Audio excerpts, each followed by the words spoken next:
All right, are we good? Are we live? I think we are. Hello all and welcome back to Women's Football Chat Live. We're back with yet more WSL action as we begin the second stream of this double header. It's Tottenham taking on Arsenal today in the North London derby. And after last week's derby where Arsenal felt they were robbed by Chelsea, they've now got a chance to make up for it by beating Tottenham. Chelsea today with a draw against Liverpool, didn't do enough there to claim all 3 points. Arsenal now close within 3 points of the Blues. Tottenham in the same position though as Arsenal and Tottenham now level on points. It should be a good game today, Harry. Exactly that, as you say. Chelsea and Manchester United dropping points this weekend presents an opportunity to these two sides, but this game is worth more than 3 points and a bit more on the table. It's derby day. These two sides, we've seen some brilliant North London derbies over the last couple of years, and if Tottenham can bring the fight today, then I think we could be in another one, another really tasty game. Derby days are always the best. There's some Arsenal involved last weekend, the Manchester derby yesterday, but this one, North London, it's always a big one. It's always a competitive one, and we know that these are two sides that definitely like to get themselves up for the derby, and I think that it's one of those where, derby games can always have any outcome. That's what we love about them. They're unpredictable sometimes. So yeah, going to be a massive game on and off the pitch. It means more for the fans, the bragging rights of only North London, because the rest of London is more up for debate. But it's one of those games where it's 3 points. It's a massive 3 points. It's a chance to gain on those sides above them in the table. But it's always a great opportunity and a nice feeling to get one over your rivals. Yeah, absolutely, and I think today would feel even sweeter for either side that can claim a victory. For Arsenal, they'll be looking to return to winning ways after the draw against Chelsea and the capitulation against Bayern Munich on Wednesday night. As for Tottenham, well, their form hasn't been perfect recently either. Last weekend losing to London City Lionesses in quite dramatic fashion. So for either side, it would be a return to winning ways. And so let's get into lineups for today's game. We'll start with those Tottenham as we are at Brisbane Road, the home of Leighton Orient and also of Tottenham Women. So we'll start with the home side. It is a 4-2-3-1 for the Lily Whites. In goal, Kopp in between the sticks. A back four of Ash, Neville, Koga, Hunt and Nildum. In the pivot, it's Simon alongside Spence. Naz on one side, Wimberg on the other. Holt in the 10 and Tamberg leads the line.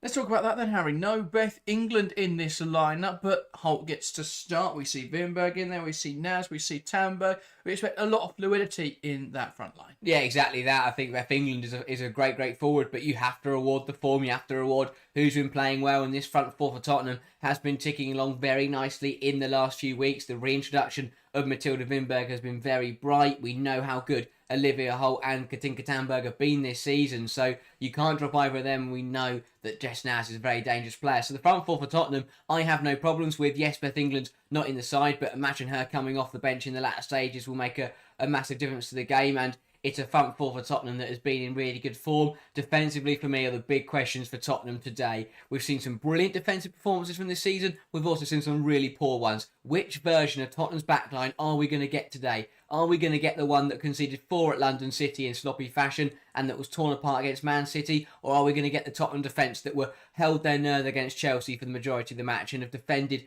really solidly in other games this season? It's going to be a big test of what defensive performance we get from Tottenham today, and that could really dictate the destination of the result today. But overall, it's a good Tottenham side. Martin Ho's got this team playing some really good football, and if they can keep a bit of consistency, if they can bounce back and learn from last week's loss, then they're going to put in a good performance, and they're going to, ask a lot of questions of their rivals today.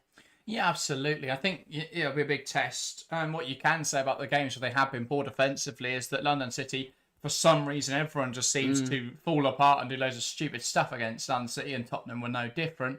And no one's been able to really stop Man City this campaign. They've scored in every game. So there are caveats there, and Arsenal, while they can be great in attack, have been somewhat inconsistent throughout this campaign. So if Tottenham can be defensively solid like they were a few years ago in that game against Arsenal, where Martha Thomas scored to win their first ever North London derby, Tottenham can be defensive like that and be very good in transition like they were that day. There's a chance they come away with something from today's match.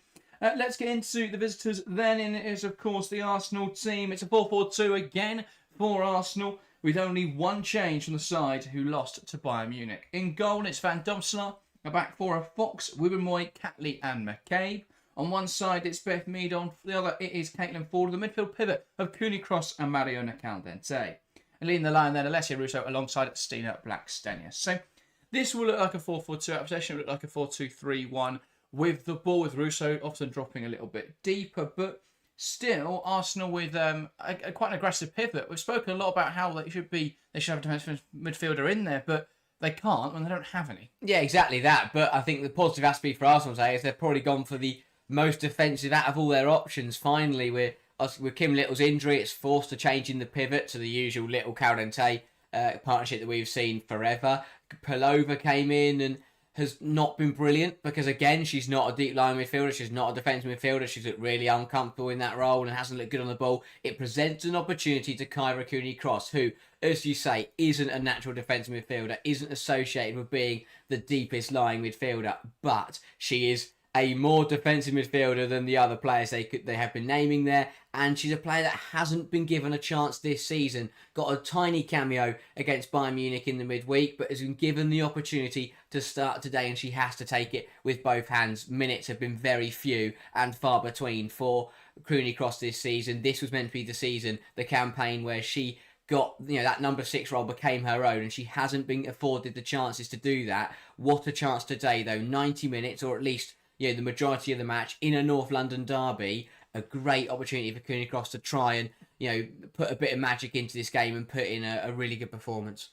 Yeah, absolutely. They've got to be mindful as well of Olivia Holt in those pockets. Yeah. What we saw in the Bayern game was as soon as there was fluidity in the front line, Arsenal couldn't handle them. And we know how fluid this Tottenham attack is going to be. And I think if Holt can drift well into pockets, she's going to find space. Those defensive midfielders have got to be deeper today for Arsenal than they normally are. I don't think that's going to happen.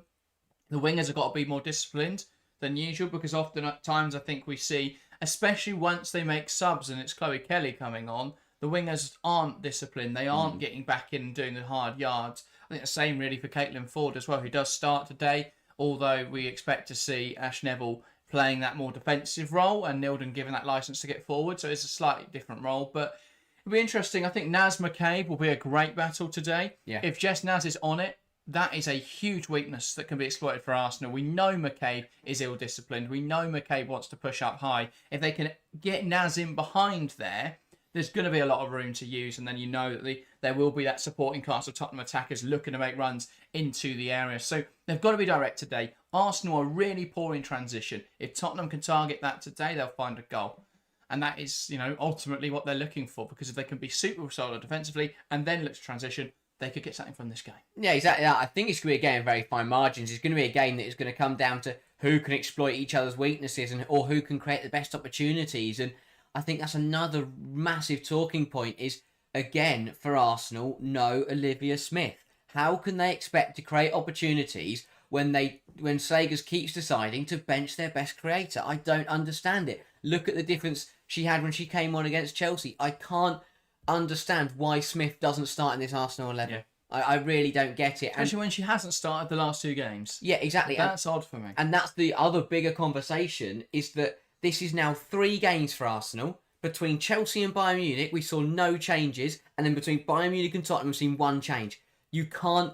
For me, that doesn't work. Look what happened in the Bayern Munich game. You started the same 11 and it started brilliantly, don't get me wrong. But towards those latter stages, they got torn apart, they were blown out of the water, and they looked knackered. They looked second best by a mile. So again, you've got to name 10 out of the same 11 players. I don't understand it from Sagers. When you're a top side balancing 2 competitions, and, especially with the opposition, you played league leaders Chelsea, then elite opposition in Bayern Munich, and then you've got Tottenham, who are currently sat in the top 5 of the league, and you've made 1 change across those 3 games. Yeah, the players are bound to be tired, because that is not enough rotation against 3 really strong opposition. We'll see how it plays out today. They might get away with it. It might work. Who knows? But for me, that is a big risk, especially on these players. People complain about injuries and they can really ruin your season sometimes. But no wonder, because some of these Arsenal players today are playing 180 minutes, 270 minutes across the space of 9 days. That is a lot of minutes. Yeah, if they get through to the 90. Yeah, I think as well with Real Madrid on Wednesday to not rotate at all today. Is this not the opportunity? I know Tottenham can be a bit of a problem for Arsenal, but is this not the opportunity to rotate a little bit more? And then you'd think, well, going into Real Madrid, then we can play our full strength side again. That, for me, is the interesting choice from Slagers and Arsenal today. It's the same as last season, really, not enough rotation. And then they decided to just rotate fully right at the end of the season to keep their best players fresh for the Champions League final. And we saw what happened in those games. They got torn apart by the likes of Villa and Brighton. So, yeah, I think they've got to be mindful of that to an extent. But it's going to be really interesting to see what Arsenal look like today. It's got to be a marked improvement on what we saw on Wednesday night. It's got to be better than what we saw in that Chelsea game. And yeah, it's got, I think back to Leicester a few weeks ago, but they were so reliant on Leicester's defensive errors. But that's what they've got to force today. They've got to force Tottenham into those areas. They've got to pull Tottenham's defence wide, which we've seen City do this season. We've seen it happen. So that's what Arsenal have got to do today. Come up with that quality and then be able to break down Tottenham that way. Yeah, exactly that. They've got to be more productive with the ball. They've got to force things to happen. Either they've got to go out and create chances through their own quality, or they've got to create chances by putting Tottenham under the pump. Too many times this season we see Arsenal have loads of the ball and not do enough with it. And if you do that against Tottenham, they will come out and punish you. We spoke about how good that front line is. If they get the opportunity in transition, they will hurt you. So it's important today for Arsenal to kill this game off, get it done, put yourself a couple goals ahead and be convincing. Come forward with conviction. Back yourself. I think the ball over the top is going to be very, very key. If they can get Blackstenius in behind that Arsenal back line, then she's going to have a lot of joy today. And if she's clinical, then she could score. There is potential, if Arsenal play to the best of their abilities, that they can win this London derby pretty convincingly. But based on the recent performances, we know that Arsenal putting in their best top level is going to take something today. Especially if Tottenham bring their best game, then it's going to make it very difficult for the Gunners to get a positive result. Yeah, absolutely. Well, let's get into predictions then. If you're watching along, get involved in the live chat. Let us know your scoreline prediction. We're going to kick things off here in the studio though, and as always, Harry, we'll start with your prediction. Tottenham Arsenal, what do you think the score will be? I'm going to go for a tasty 1-1 draw. I think it's going to be a very competitive game, both sides playing some decent football, but it's the kind of game where I think with both sides really needing a win in the league, it's the kind of game with that pressure and that derby game, I feel like the football could be marred by letting the derby take over. Rather than both sides focusing on what they're meant to be doing and playing their own football, they're going to end up trying to play each other out and focusing on the opposition rather than themselves. So I'm going to say a 1-1 draw. I think it will be a pretty scrappy, competitive derby, which would be great for the neutral, but if I was a supporter of either of these sides, I would probably hate it. I will say Arsenal to take the lead through Alessia Russo early doors, and it looks like they're going to push on, and a similar to the Aston Villa game. I don't think Arsenal will Arsenal's story of their season. I don't think Arsenal will kill it off. Tottenham will work their way back into the game, and then late on, I'll say Olivia Holt to level the score in the London derby. Both sides taking a point away. But yeah, I'm hoping for a really competitive, really aggressive and feisty London derby here. Yeah, I think this is a game that's in Tottenham's hands. It's there for the taking. It's going to come down to whether they can get things right. I think player for player, Arsenal are undoubtedly a better side. In fact, I think you'd be very hard pressed to find a Tottenham player that gets in this Arsenal 11, apart from probably Toko Koga. But I think in terms of how they're setting up this season, Arsenal, it's not working. If it clicks today like it has against other weaker opposition, then I think they'll be fine. Yeah. But it's in Tottenham's hands to take something from it. I do think Arsenal will get away with it today. I think they'll play some better football than we've seen in recent weeks. I do think they will get the victories. I'm going to say Tottenham 1, Arsenal 3, just because I can't see Arsenal keeping a clean sheet right now. I think they'll be better in attacking areas.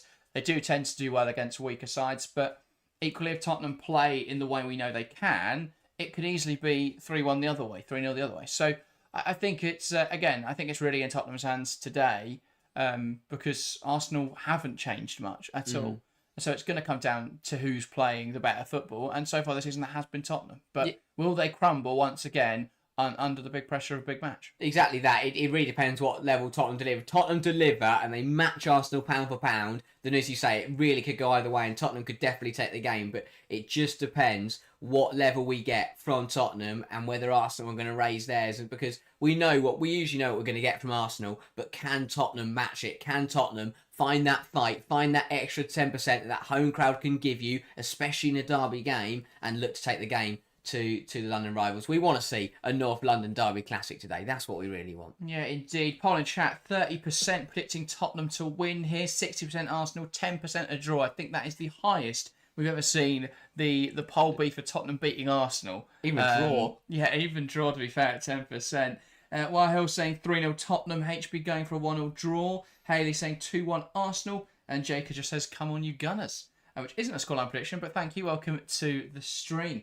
So if you have got a scoreline prediction, drop it in chat before we kick off and make sure to read it out. But yeah, it's a big one. I think, this again could be a bit of a turning point for us. If they can win today, get back into winning form, it could be crucial. Tottenham getting us underway here at Brisbane Road, and immediately going back to Toko Koga. Now Hunt.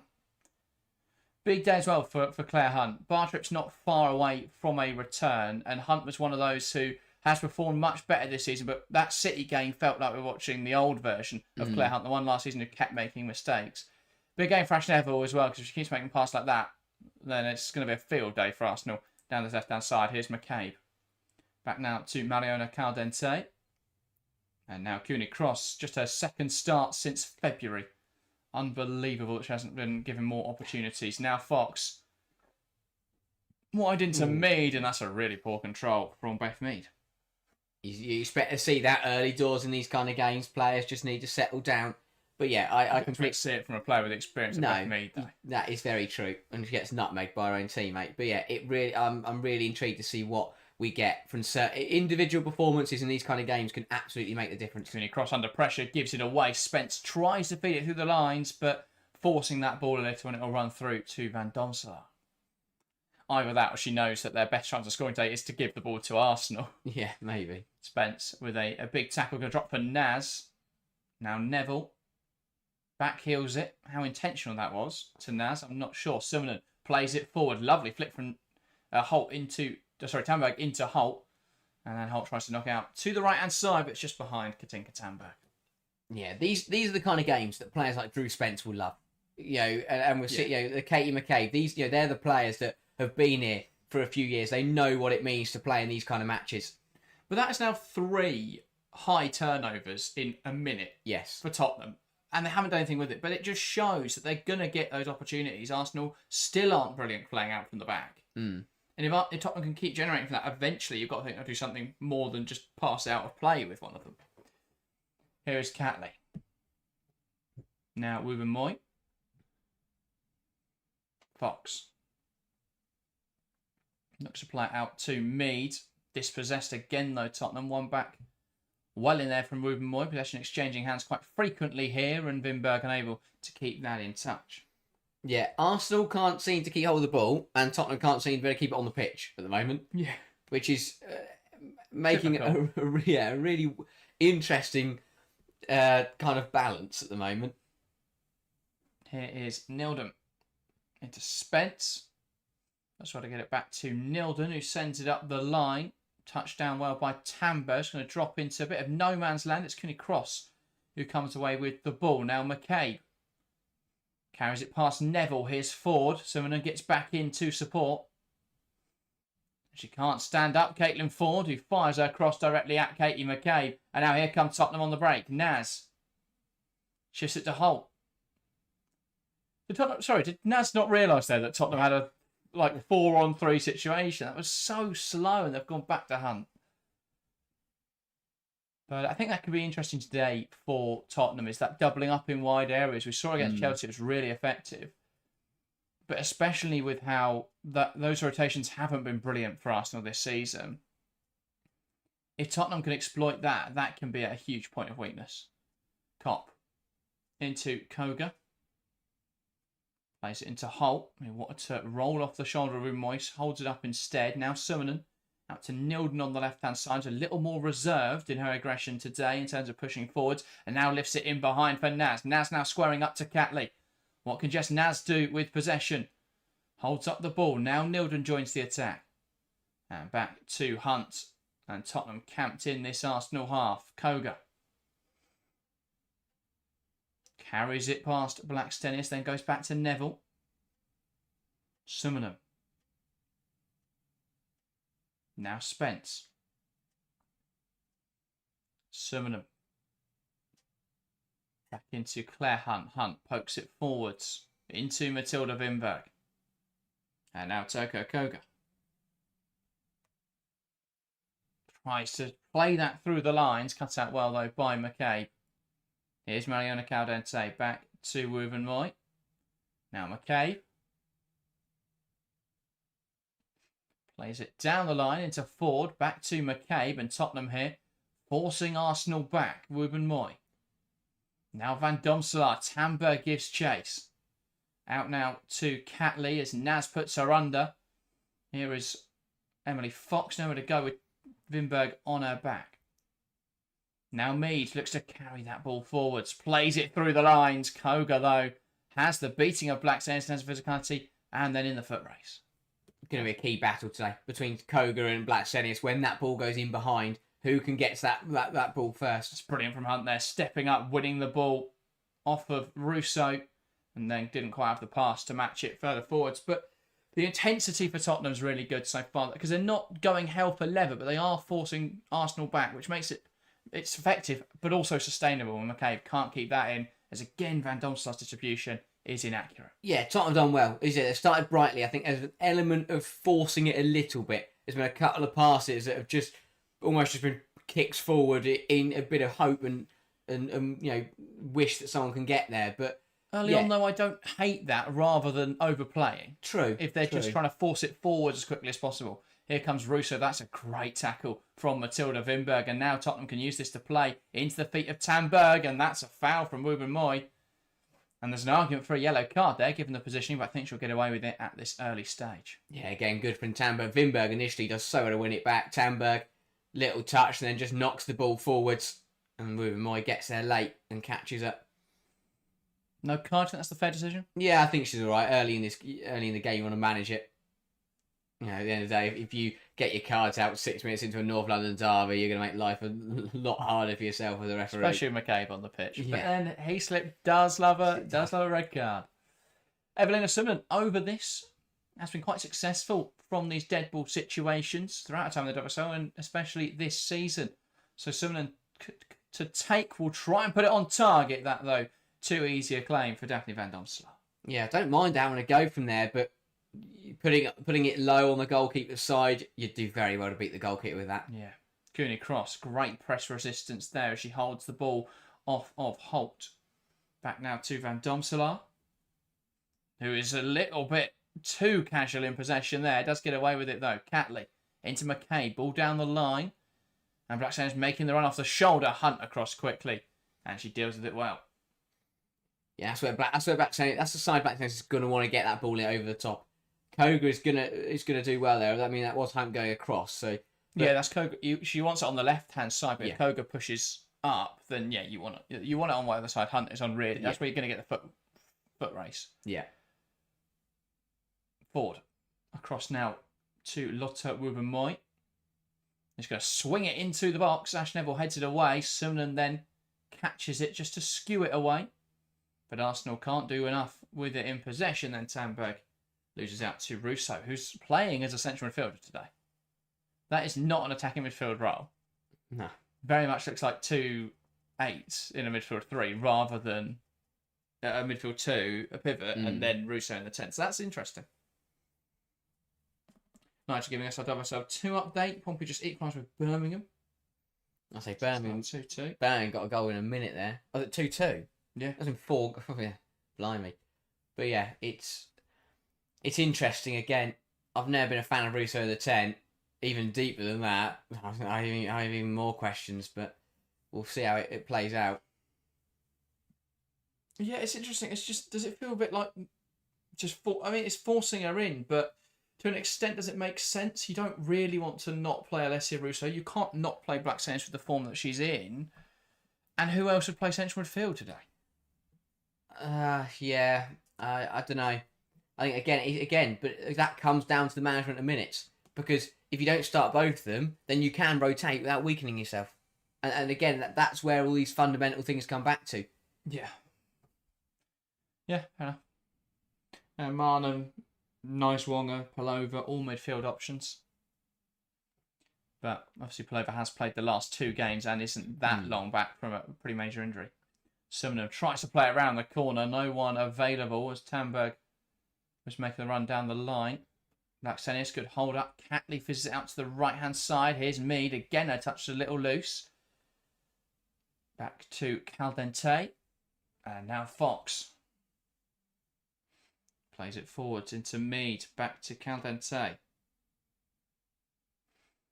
That's cut out well. With Moy loses out. Summoner. Oh, what a run from Summoner. Really Driving good that footwork. ball forwards.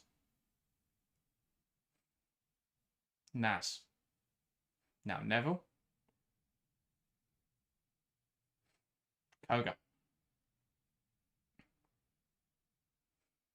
Hunt.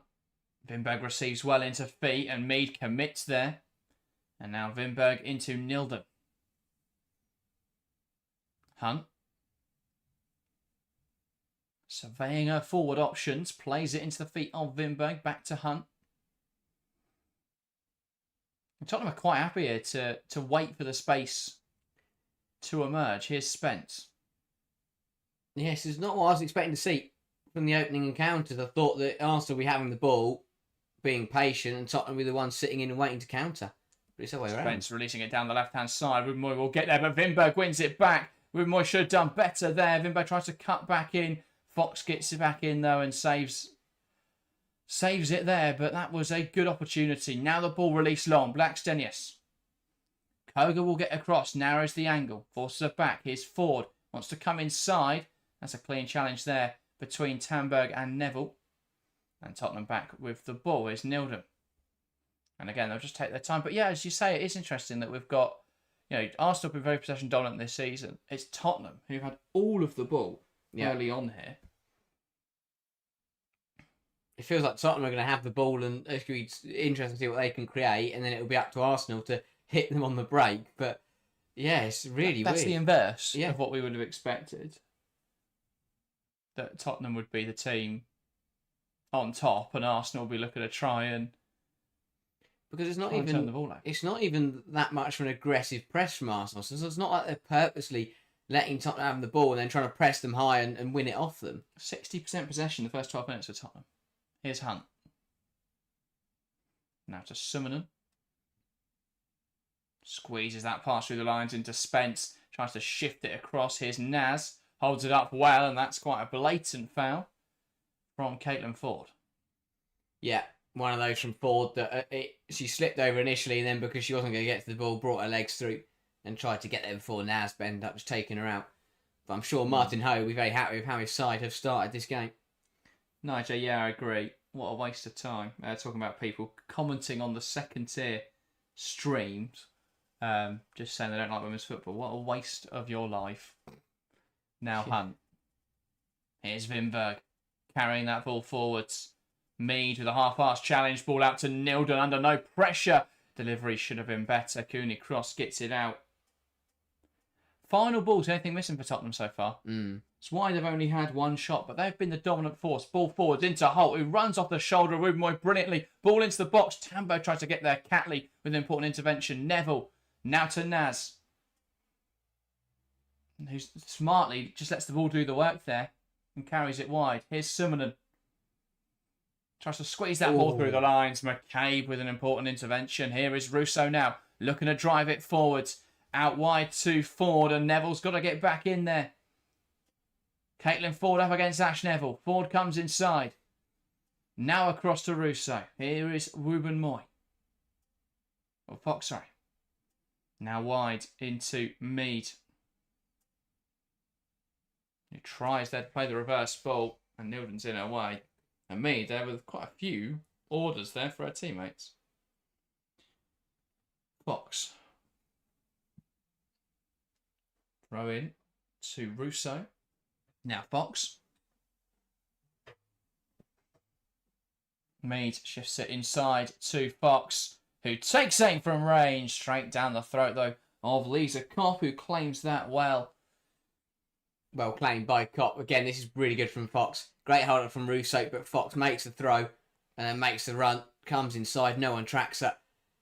And yeah, again, the shot, it's not terrible on her weak foot, but too straight. Well, she's their only direct wide player. Yeah. Mead and Ford are standing out wide, not doing much. They get the ball and they want to pass it on. Tamberg, that's a really nice pass through the legs there of Caldente. Here's Simonen under a bit of pressure. Chips it out to Holt. He's going to struggle to keep that ball, but does so well there to get it back to Simonen. Here's Wimberg, who receives it well between the lines. Has options in front of her. Matilda Wimberg slips it in behind for Naz, who's going to have to take it a little bit wide here. Now squares up to McCabe. First time these two have been up against each other. Gives it to Holt on the edge. Now Wimberg, who can take a touch, turn and shoot. It's blocked well. And then will be cleared away by Arsenal. Here is Toko Koga. Hunt. Which of these two sides won the Women's Champions League last season? Yeah. And which of these two sides finished second bottom and won a game without having a shot on target? Oh, yeah. How far Tottenham have come.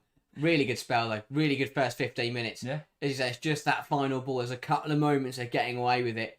And again, I spoke about that quality, but I think a couple of players like Simonen there a few moments ago, that horrendous hospital ball to Hull, but because of their quality, managed to somehow make it work. And I think Tottenham just got to be careful with things like that, because if they lose the ball there, they're banging trouble. But also, I've not seen an Arsenal player make a challenge yet, apart from Ruben Moy got it horribly wrong and Ford committed a foul. Ruben Moy has struggled. Mead has dangled a leg at least 3 times, and in midfield, you've got no one that wants to put a challenge in. Cowden Tate half-arsing it in there. Kyra Kinney-Cross half-arsing it in there. No one makes a tackle. I'd be tempted to put McCabe in the middle of the field, just because she's going to make a tackle. Exactly. It doesn't have that derby feel about it. I spoke about having a competitive, feisty, scrappy derby affair. As you say, there's been nothing so far. There's been a couple of fouls and everyone's just got on with it. I'm not saying I want people to fight each other or, be swinging hands, but, as you say, you want to see a bit of fight. You want to see players putting in challenges and clean. You're not breaking anyone's legs, but as you say, I'm not sure the caveats are necessary, but but if the opposition have had the ball for 16 minutes... Can't with a bit of hospital pass out there. It does get the Koga, though. If the opposition have had the ball for 16 minutes, then you get a challenge in. It's the intensity for Arsenal. Yes. There's no desire to go and win the ball. There's no chase. And it's just too easy. I mean, Tottenham are barely above a walking pace. Yeah. And they just keep moving the ball from back to front without a problem. And then Arsenal get it back. There's a fleeting moment where they might do something. This is much nicer, though, between Ruben Moy and Mead. Ruben Moy now to the far side. Ford, though, dispossessed. And that'll fall to Toko Koga. But again, it comes back to the rotation. 10 of these 11 players played the majority of the match on Wednesday and the majority of the match last Saturday.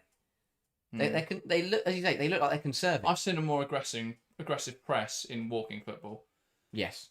Because they are walking. There's no intensity to the press. Nilden sends it down the line. Great hold up from Tamberg. And now knocks it back into Nilden, who shifts it out to the right-hand side. Holt. Here is Neville. Knocks it down the line into Naz. Ball into the box. Wimberg can't quite make contact with it. Nilden will keep this move alive. That's the third time this game that Wimberg has got the wrong side of Ruben Moy. Hunt puts it into the area, headed away. Will drop now for Simonen, heads down to Hunt. And that's a much better tackle from Beth Mead. And then Hunt does bring her down. Albeit, I'm not sure there was much intent there, but she has caught Beth Mead. She looks to drive away. Yeah. Do you think... Oh, sorry. Me so well to get in there. I think, again, it was a hospital pass from Simonen again. But better from Tottenham. Good from Tottenham. Do you think Arsenal's lack of a press comes from the last 2 games where they pressed aggressively, and in the Chelsea game in the first half, what we saw was they got opened up way too easily. In the second half, the press started to work a little bit better. And the Bayern game, they pressed really aggressively in the first half, and that worked really well. And the thing that's changed, because they slowed the press a little bit, but also Bayern got much better at playing through the lines. Do you think they've seen that their pressing structure is really poor, and decided just to drop off rather than fixing their pressing structure? That's what it appears to be for me so far. It's safe, is what it is. It feels really safe from Arsenal. Van Dom Sar's taken a seat, I think. Yeah, I did wonder. But yeah, I think that it is very safe from Arsenal. I think they understand that at the moment they're in a bit of a position where they don't want to get caught out. They know this is a big game. This is an absolutely massive game. You just lost to Bayern Munich in the week after being 2-0 up. You're going away to your North London rivals. And now, if they win today, they only go 3 points behind Chelsea. That is a massive opportunity. This is a massive chance for Arsenal to get a win on the board, get a big 3 points behind them. And I think they're feeling it a little bit. Go on, Sweden, welcome to the stream. I'd love to see the TWFC logo, by the way, next to your name. So Spurs started much better, absolutely. Been a very impressive first 20 minutes here. And, as a sort of a jokey comment about which side's the Champions League winners, which side have finished second and bottom last season, but not only does that speak volumes about how good Tottenham have been and how dramatic that change-out has been, but it is quite genuine that in this game, you're looking at a Tottenham side who are the dominant force. They've had all of the ball so far. They've had all of the joy coming forwards. It's just that final ball that's lacking. There's a couple of occasions where, if they make the right pass in the final third, if that comes off, it's better. That's a good interception from Cooney Cross. And here come Arsenal now on the left-hand side. Cooney Cross, though, slows it down. Fizzed at Alessia Russo. I'm not sure it was intended for her. But she received the ball. That's a great run from Callante. Fox picks her out. Callante across the box. No one making the run at the far post. McCabe will look to keep things alive here. And this is better from Arsenal now. They've pinned Tottenham in. Cooney Cross. Lifts it in towards the back post. Nilden cushions it away with the head. That's out for a throw-in. Naya says, genuinely wonder if anyone's told Arsenal it's a North London derby yet. Yeah. Doesn't look like one, does it? Just the lack of intensity. And any sort of fight. Yeah. Ford wants to take on Neville. Neville will try and steer to the byline. That's a ball cut back. Ball to Cooney Cross on the edge. And she lashes it wide. Better from Arsenal. Dominated the ball a little bit better there. Was able to gain a lot more territory. Cooney Cross wasn't a million miles away there. Yeah, there's one weakness for Tottenham. And it's seen every time Arsenal bring the ball forward. Ash Neville is struggling again. Really struggling out there. And if Ford gets running at her, she just looks all over the place. I know she's the captain, but it's been odd to see the automatic switch from Grant to Neville. Yeah. Because Grant was excellent the first 2 games of the season. Neville came back for the City game. I believe that was her first start. And that didn't go particularly well. That wasn't all her own fault, of course. But that didn't go particularly well. And then, I don't know why, Grant just seemingly hasn't really got an opportunity since. When in those first few matches, she was excellent. Yeah, didn't play a minute against London City, didn't play a minute against Tottenham. Against two? Against Liverpool, sorry. Yeah. Not themselves. Hunt into Wimberg. Spence. And they conceded in both those games, whereas you look at, towards the start of the season, she did start the City game and then Neville came on. Ball in behind, looking for Naz. Wants to put pressure on Ruben White. Fox flicks round the corner. Spence is aggressive with me. That bounces out for a Tottenham throw. Yeah, really good. Tottenham have won 70-80% of the duels so far. It's been really good. It's not Grant, I meant it's Rybrink. Yes. Rybrink started season. Grant came in weirdly just to play the Man City game, and that didn't work out particularly well. Yeah. Then Neville's come in from there. It's been a positive start from Tottenham. I think it was a interesting decision to bring us straight back in, but yeah, I think that it's been one of those where it's a difficult one as a manager because, as you say, you've got your captain, you've got an experienced player it coming in the team, but it doesn't help when they sometimes don't put in the greatest performances. They aren't the best player, and as you say, we know how inconsistent Ash Neville has been. Last season especially didn't help, and this season again. Has she come in and looked really solid? She looked better, but still not particularly. In that London City game last week, really, exploited what she was, her ability, and it was too easy for London City to they had so much joy in that game. They really did. But yeah, they've started well here, and that's what matters. And I think that if they can keep this going, they're going to keep making it difficult for Arsenal, making the Gunners work for it. Then we're going to be in for it's going to. Yeah, if they can keep this up for the next 90 minutes, and it is going to be a very close game, no matter what happens at the end of this 90 minutes. Yeah, indeed. And well, our Wi-Fi just gone momentarily there. Hopefully it will work again now. And I think, Arsenal got to do more. As you say, no, we don't. No one's telling us. It's been a London derby. Yeah, there's not been enough desire really from Arsenal. Haven't been aggressive enough or intense enough. So hopefully it should now work. As we get back to the game, Arsenal now with a free kick. Apologies for that. Typical technical issues for one of the big games, but we are now should hopefully be fine. And it is McCabe and Cooney cross over this free kick. As Arsenal look to make something happen.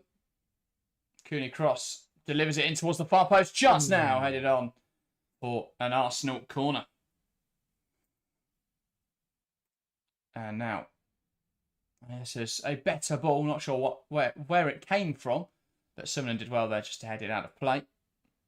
As there were players lurking there at the back post for the Gunners. So calling out for Arsenal, they haven't really, contrary to how the men's side are, they haven't made the most really of set pieces this season. Arsenal, can they do something from this? That's Katie McCabe over it.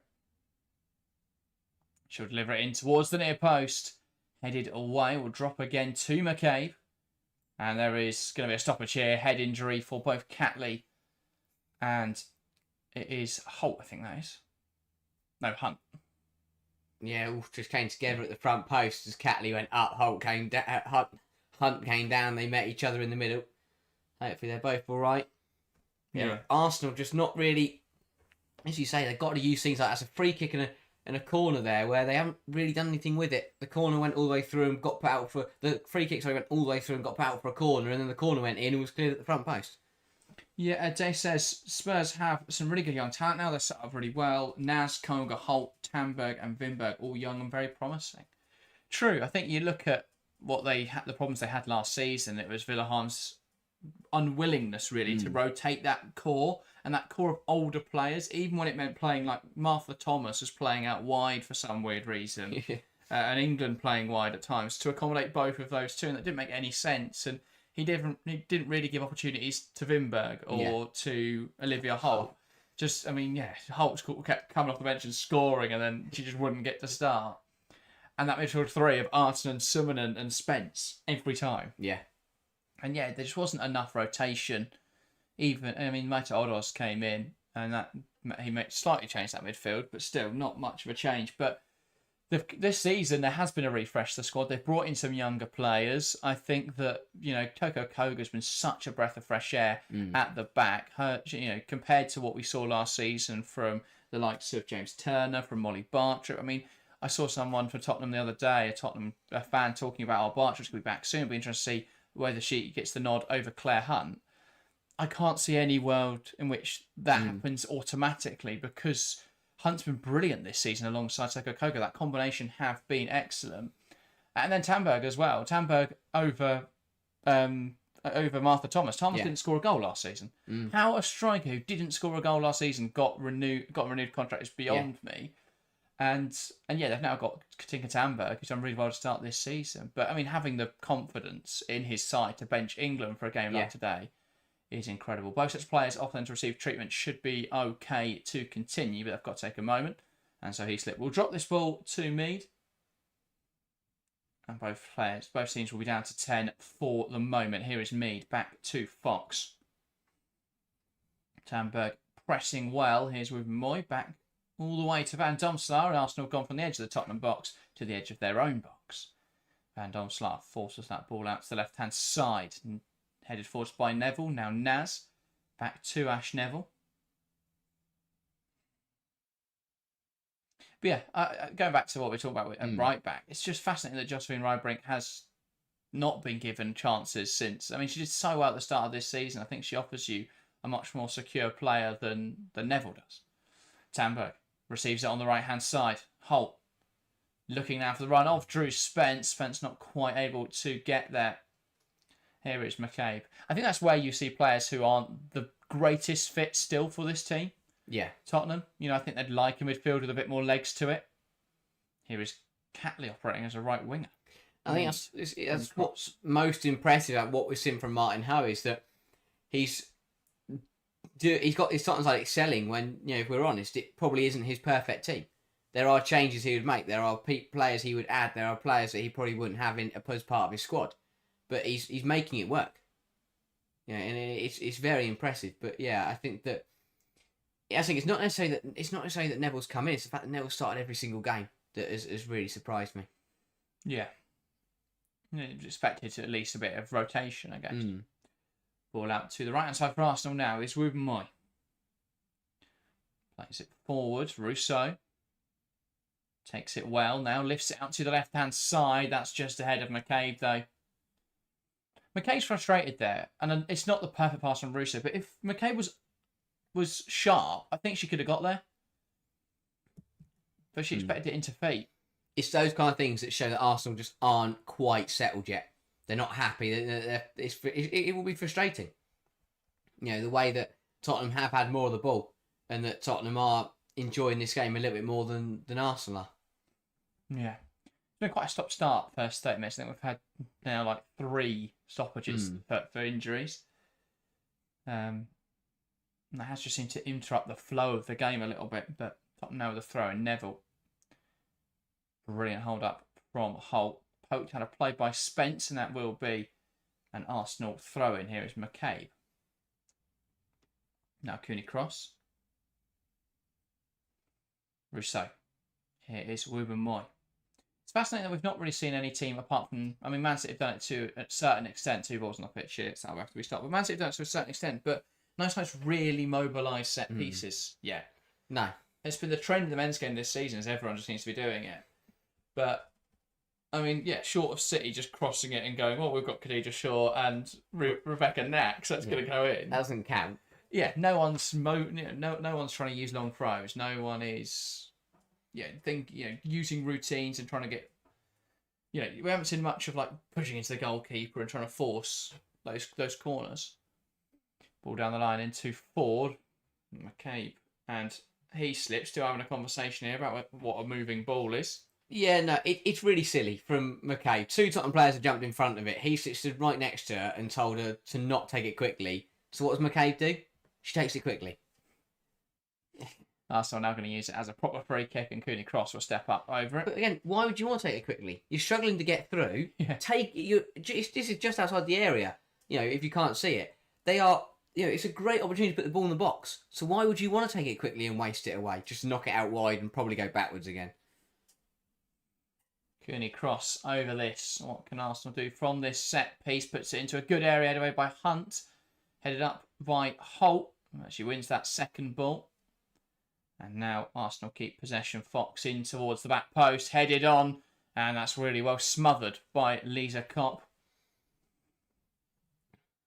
Who makes a good claim for this one. And does well to hold on to it. Orthodox, but as you say, does well to get down to it and doesn't spill it or make any errors. Neither side have created any chances of spectacular quality yet. That's what's really going to decide where this game goes. Chance now for Sina Blackstenius. Now it's out to Fox. Mead. Into the box, punched away by Kopp, albeit not the most convincing. And now McCabe. Under pressure from Naz. Back to Catley. Here's Cooney Cross. Fox. Now Cooney Cross. Here's Catley. Uses McCabe here on the overlap. Tries to cut it back. Ford just not with it there. And Spence gets it clear for Arsenal now. Starting to put more pressure on Tottenham. Kim Ludlow, welcome to the string, says, come on, you Spurs. Tottenham are getting bogged down a little bit. They've started well, but Arsenal now it's flipped again. Arsenal are now the ones with the ball. Tottenham are just having to sit in a little bit deeper. Tottenham just the difference is that Tottenham look a little bit fragile. Yeah. And they've just got to be careful of that. And it doesn't catch them out. But it's better from Arsenal. Much better from Arsenal. But again, as we said, they've got to make it count. They've got to try and create something from it. Got to try and use it. Which they haven't done so far. McCabe. Back now to Caldente. Just play it through the lines. Here is Blackstenius. Cooney cross. Plays it into McCabe, who puts it into the box. Mead drops now and a chance on the edge. Struck wide by Alessia Russo. Yeah, didn't quite get hold of it as well as she'd wanted to, but again, better football from Arsenal, just putting the ball in the area, asking questions of Tottenham, and despite the fact there was no one in the area in a red shirt, somehow Tottenham managed to make a mess of it themselves. Mead did well to lay it into the path of Russo, but that was never going to be troubling Lisa Kopp. Yeah, indeed. Ball bounced around in midfield, headed back to Ruben Moy, sends it forwards. Blackstenius to Russo, and that lashed away by Ash Neville. Just picking up on Russo's loose touch. It's another game we've not really seen much from Alessia Russo. I mean, again, she's playing central midfield, so what do we expect to see? But yeah, it's just not really. They're not really getting much out of her. No. And while in other games, Blackstenius has been able to sort of get in behind, we haven't seen that at all yet. Catley. Back now to Van Domselaar. With Moy. Back to Van Domselaar. Ball forwards. One back well in there by Hunt, and now it's Kopp. Plays out to the right-hand side. Neville. Okay, does well just to force that back. Now Koga. Arsenal putting the pressure on. Tottenham move from right to left. Hunt. Now to Kopp.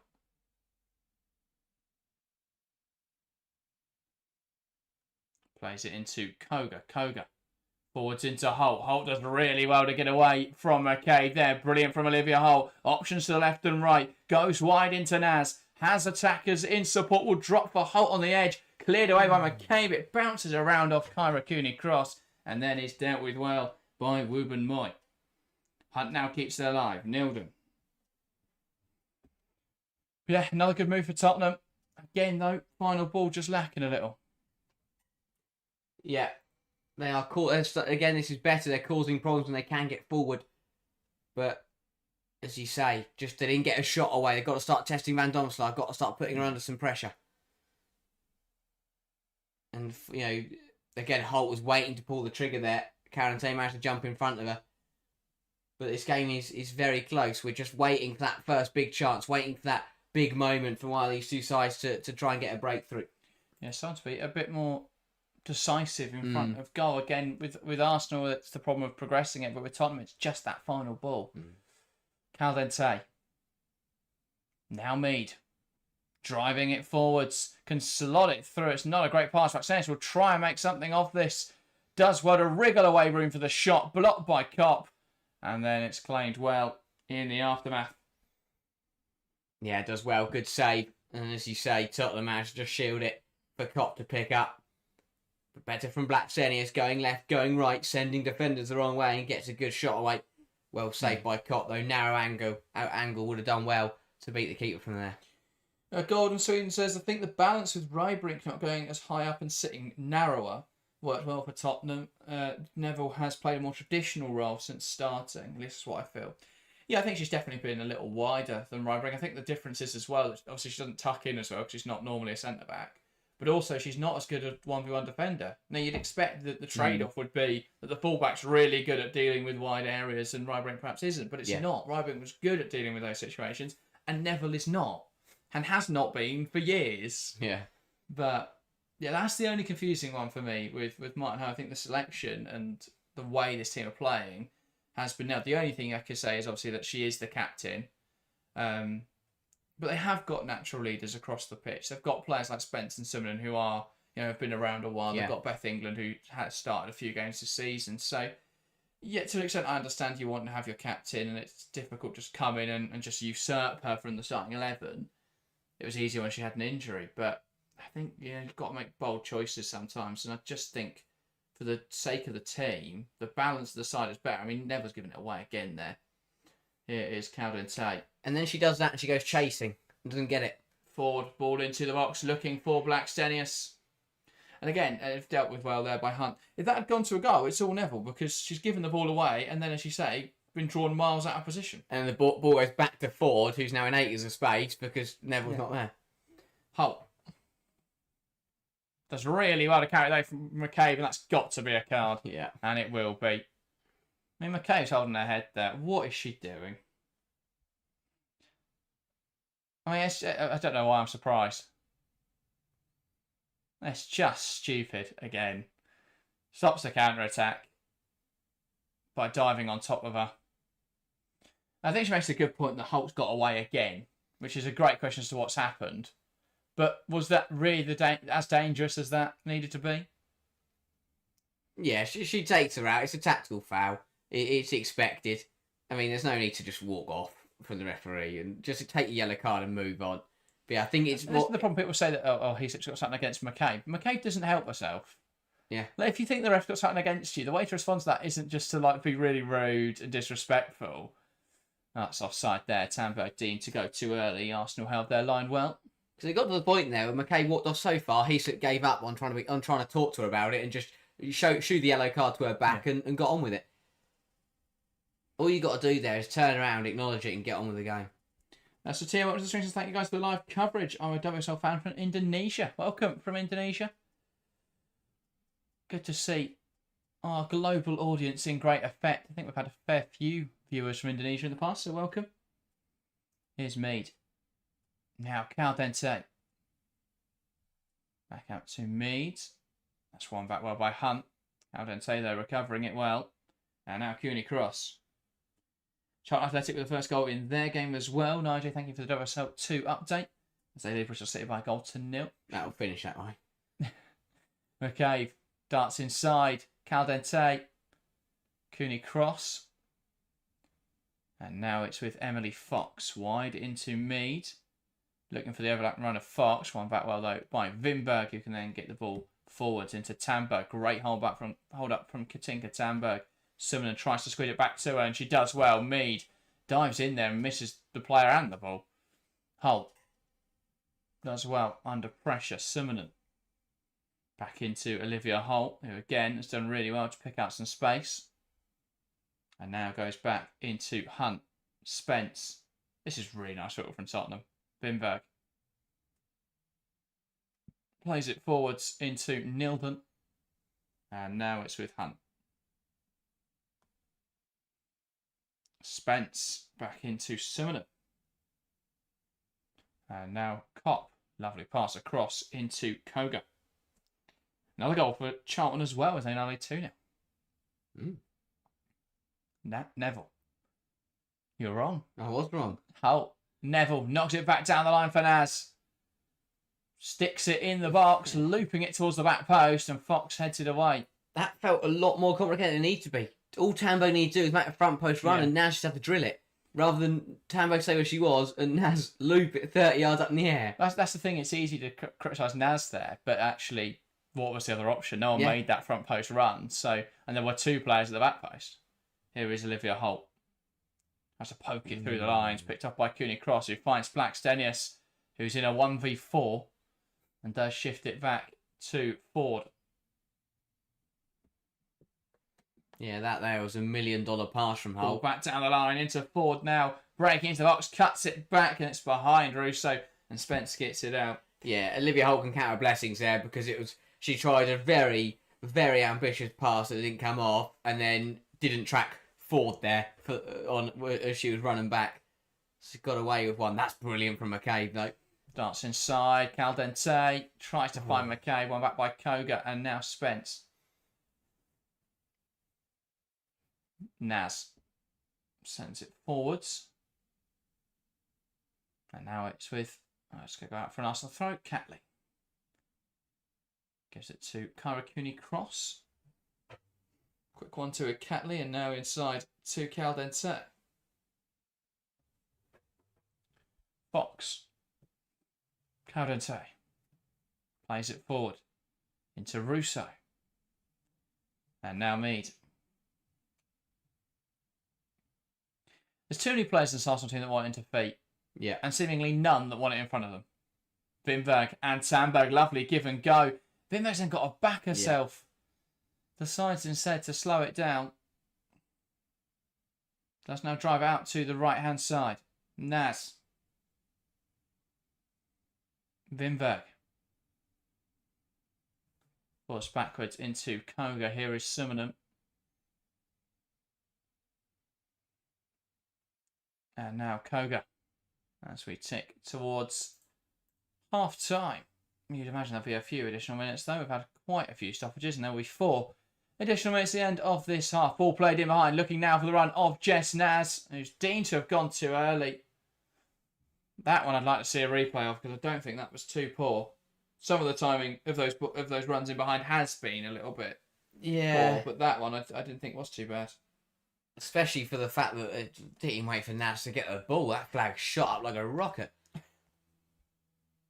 Must have been very certain. Slager's pondering on the sidelines. Yeah, a lot for both managers to think about after this first 45 minutes.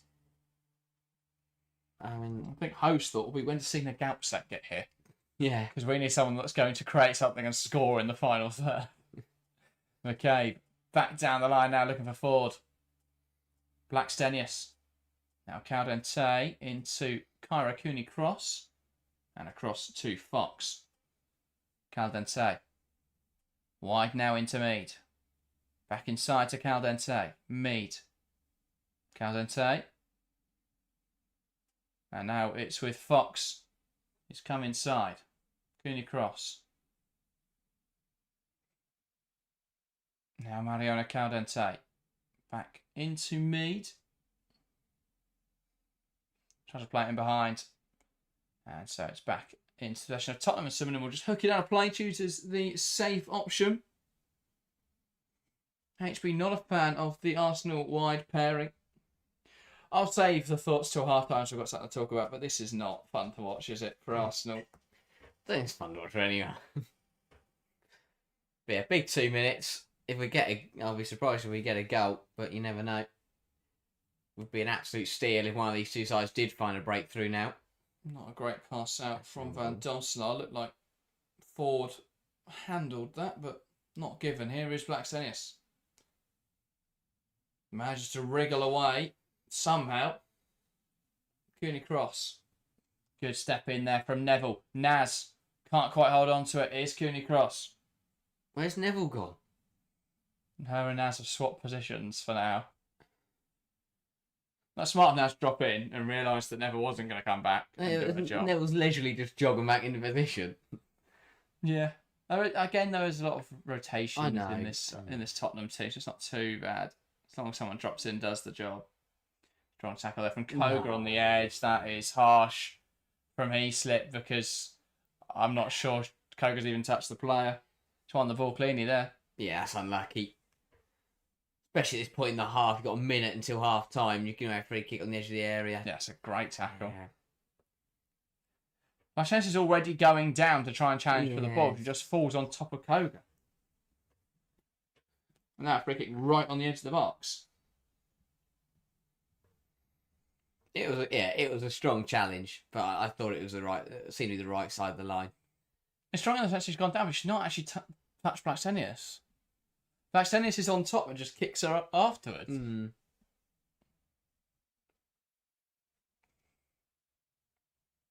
So free kick on the edge. Got to be a shot, surely. Has to hit the target. At this point in the half, it's probably the last kick of the half.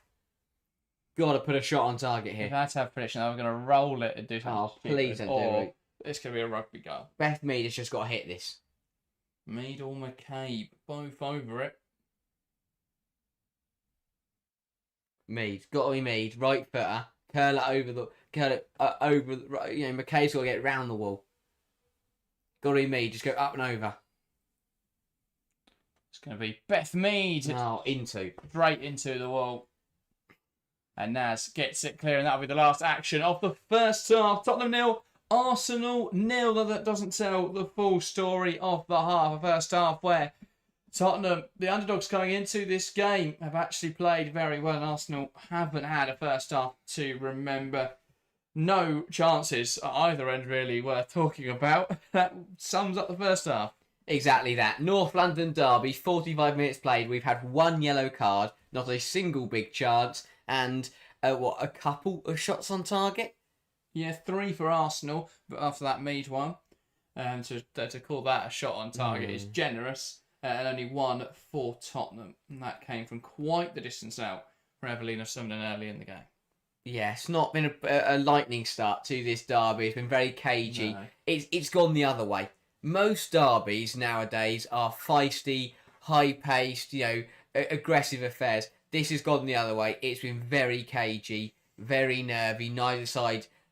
I think both sides have looked decent at times, and they've both had their different spells. Tottenham started the better side, Arsenal worked their way back into it, but neither side has looked particularly convincing, especially defensively. I think both sides looked a little bit shaky at the back, and it just feels like if both front lines were on it today, they could have potentially taken advantage of some errors and some cagey football defensively. But it's the kind of game that needs a spark. Someone needs to get hold of this game, grab it by the horns, and really take control. That player could be someone like a Mariona Calorente, but she's playing defensive midfield. It could be someone like an Olivia Smith, but she's not on the pitch. So then you look to Tottenham. Can someone like Holt could just grab hold of this game and win their team this football match? It's there for the taking for one of these two sides. In that second half, they've got to go out and do it. But in that first half, I think both sides will know they could probably do a lot better, especially in front of goal. Yeah, I think that's definitely the case. I think for Arsenal, it's just been... There's so many confusing things about this system. I don't understand any of what they're trying to do, really. But they're inverting both full-backs to allow 2 wingers that just stand wide and create width. And that's fine to have wingers that create width. But then you need interior players that are going to create the chances. And they're not dragging out the fullbacks because it's too easy, really, for fullbacks just to get out. And you know what Mead's going to do. She's going to receive the ball. And as long as she marks the touchline, she's not going to take you on. She's just going to go back and pass it backwards. And it's the same for Caitlin Ford. It's 2 very predictable wide players. So the fullbacks aren't too concerned there. And there's not enough movement in those pockets or in the channels. There's just nothing from Arsenal, really, that's been all that positive. I think Emily Fox has been the most dangerous attacker. Just from, coming inside with purpose. No one else has really done much. No.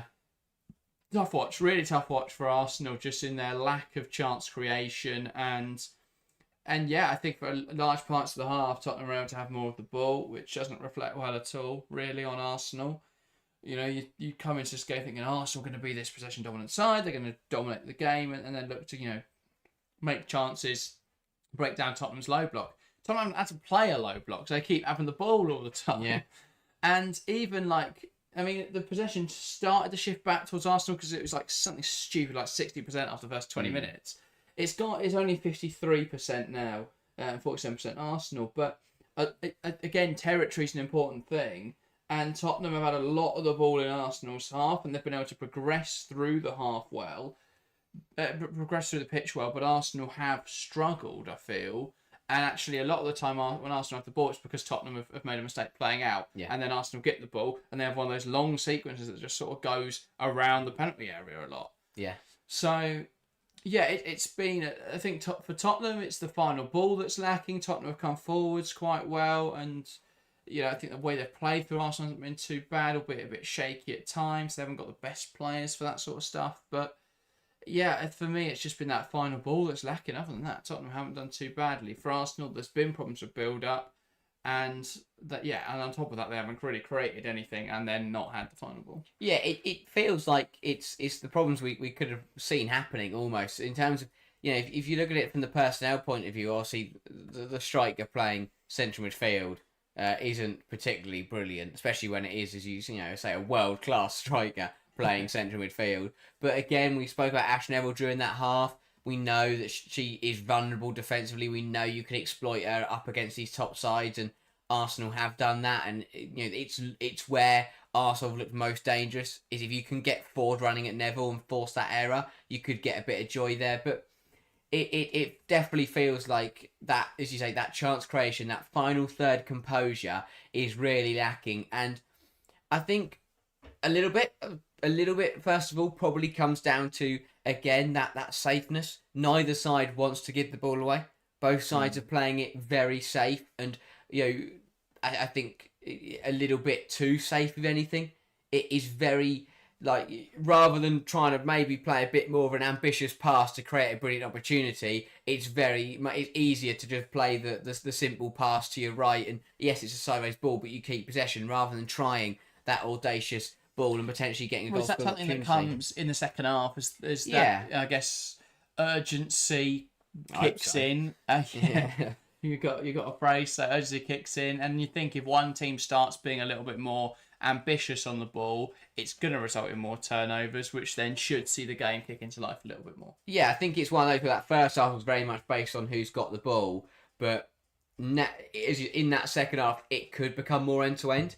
And I don't know who that favours, really, because both sides have actually quite enjoyed having the control. Both sides had a bit of control on the ball in that half. So I'll be intrigued to see in the second half, if it does become more end-to-end, whether the two sides who will enjoy that more, or whether neither side will, and it will just be really I will say, I think Tottenham are particularly bad at defending transitions. I know Arsenal aren't great, but I think when you look at Tottenham this season, where they came undone against Man City was City sort of brought them out. Yeah. They let them come forwards, and then they attacked quickly. And then Tottenham's defence lost the organisation, they lost their structure, and it was so easy for City from then to play forwards. But I mean, you look at the way that Arsenal have come forwards and the way Tottenham have defended it, they've done really well, Tottenham, to remain disciplined and organised, and it's been really difficult for Arsenal to stretch that Tottenham backline and then exploit the space in it. They haven't stretched the Tottenham backline, but Tottenham have been able to shift across the pitch.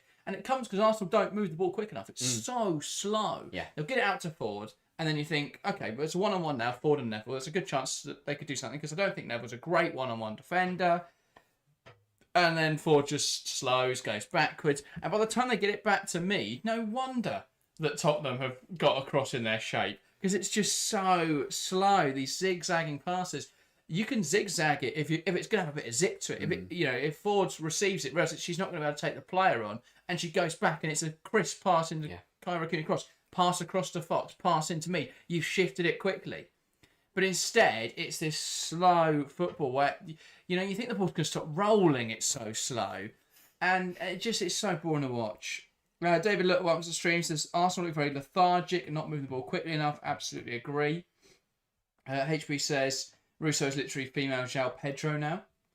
But I think João Pedro works better in the 10, in that Chelsea system, because the striker in the Chelsea men's system, Delap, wants to be on the shoulder, and that's where Blackstone should be.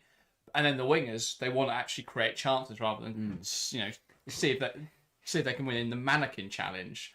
So yeah, I think there's got to be just got to be a bit more urgency. There's got to be a bit more creativity from Arsenal. They need a spark. If there's not a sub at half time and it's not Olivia Smith, what's the point? Yeah. But I saw in the Chelsea game that shifted things for Arsenal, because they brought on a player that wanted to drive forward to the ball. Yeah.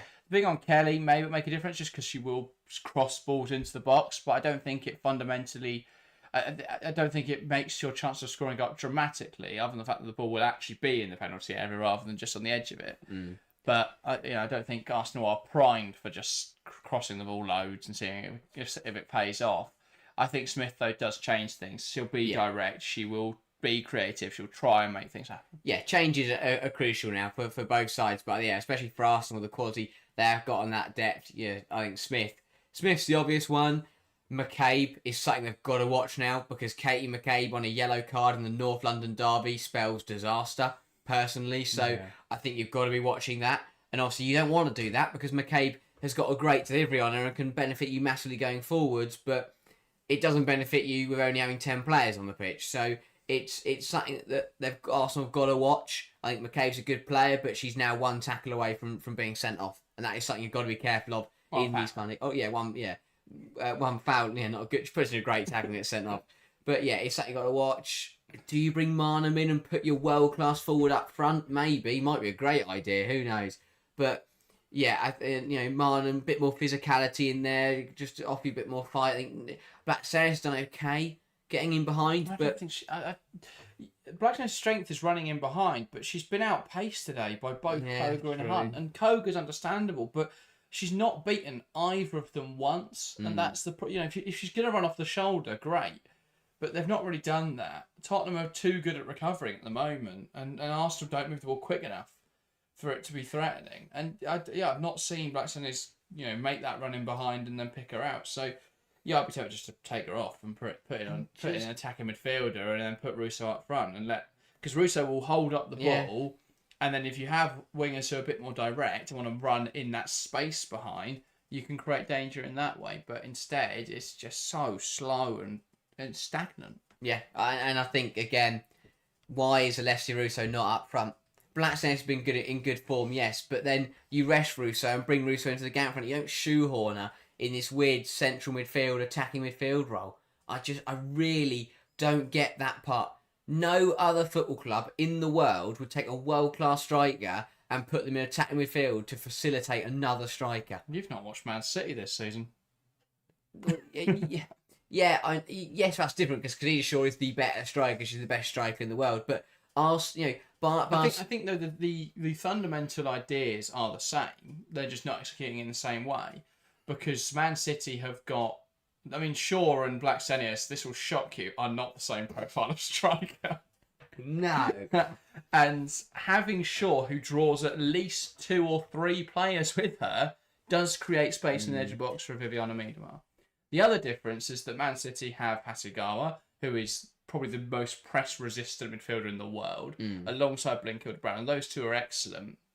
And so they give a little bit more licence to Viviana Miedema, whereas in this Arsenal midfield, you've got Cooney Cross, who's a playmaker, Calante, who's a winger or attacking midfielder, and Russo, who's a striker. That isn't a functional midfield three. You've then also got a combination of... So Man City, often what they like to do is Kasparov will overlap and a winger will tuck inside. We've not seen that. Instead, Fox is having to underlap because Mead doesn't want to take players on. And that's, again, the difference. You look at City's wingers and how important they were for them in the Man United game. Virginio and Hemp wanted to take players on, and they can go either way. Arsenal's wingers just get to the touchline and don't want to take players on. They don't want to cut inside. They don't want to go out wide. They've not beaten their fullback once today. The only time that they've come down the wing was when Neville got caught walking up the pitch. Caught up the pitch, chasing the ball. That was when there was space for Ford in behind. Why aren't they drawing that out more? Why aren't they targeting their wide players in behind those Tottenham fullbacks? Nilden's been high all game and never has a tendency to get caught. Why are Arsenal not, making that change? Double change, I have to say, I agree with both of them. It is Olivia Smith and Taylor Hines. Hines, presumably, for Katie McCabe, who can't control herself in games like this. And Olivia Smith will offer a huge creative outlets. That's an important double change. Yeah, exactly. This is exactly what we're speaking about. Olivia Smith could single-handedly change this game, and I think the Hines one for McCabe is correct. But I think that's a poor showing on McCabe, because usually, we've sat here and said in games like this when McCabe on a yellow card is a risk, but usually the manager backs her.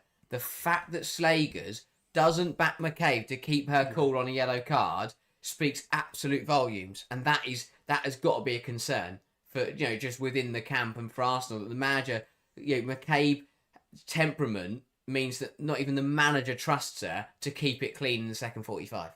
But yeah, so Taylor Hines coming on, it will hurt them a little bit going forwards, but it will make them look a little bit more solid defensively. But obviously with Smith coming on, it might not matter because that could just change the game. Yeah. Absolutely. Half-time interview here with Martin Ho. Not sure what he's saying, but I'm sure it'll be a very happy man Tottenham have done exactly what they needed to do in that first half. It's just the final ball that's missing. What they've done is they've given themselves something to work with. So many times we can see sides like Tottenham in these kind of games go, try and be too ambitious, then get caught out, and then they get to half time and they're out of the game.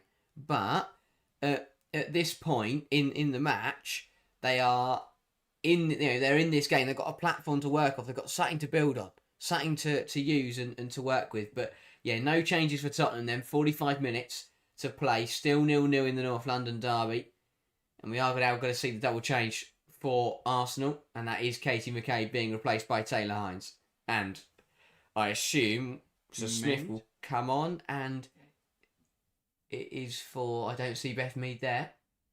I don't see Mead or Ford. One of them's got to be there. There's Ford. Yeah, Beth Mead makes way. So yeah, like for like in both positions, but what Smith's going to give you is a lot more directness.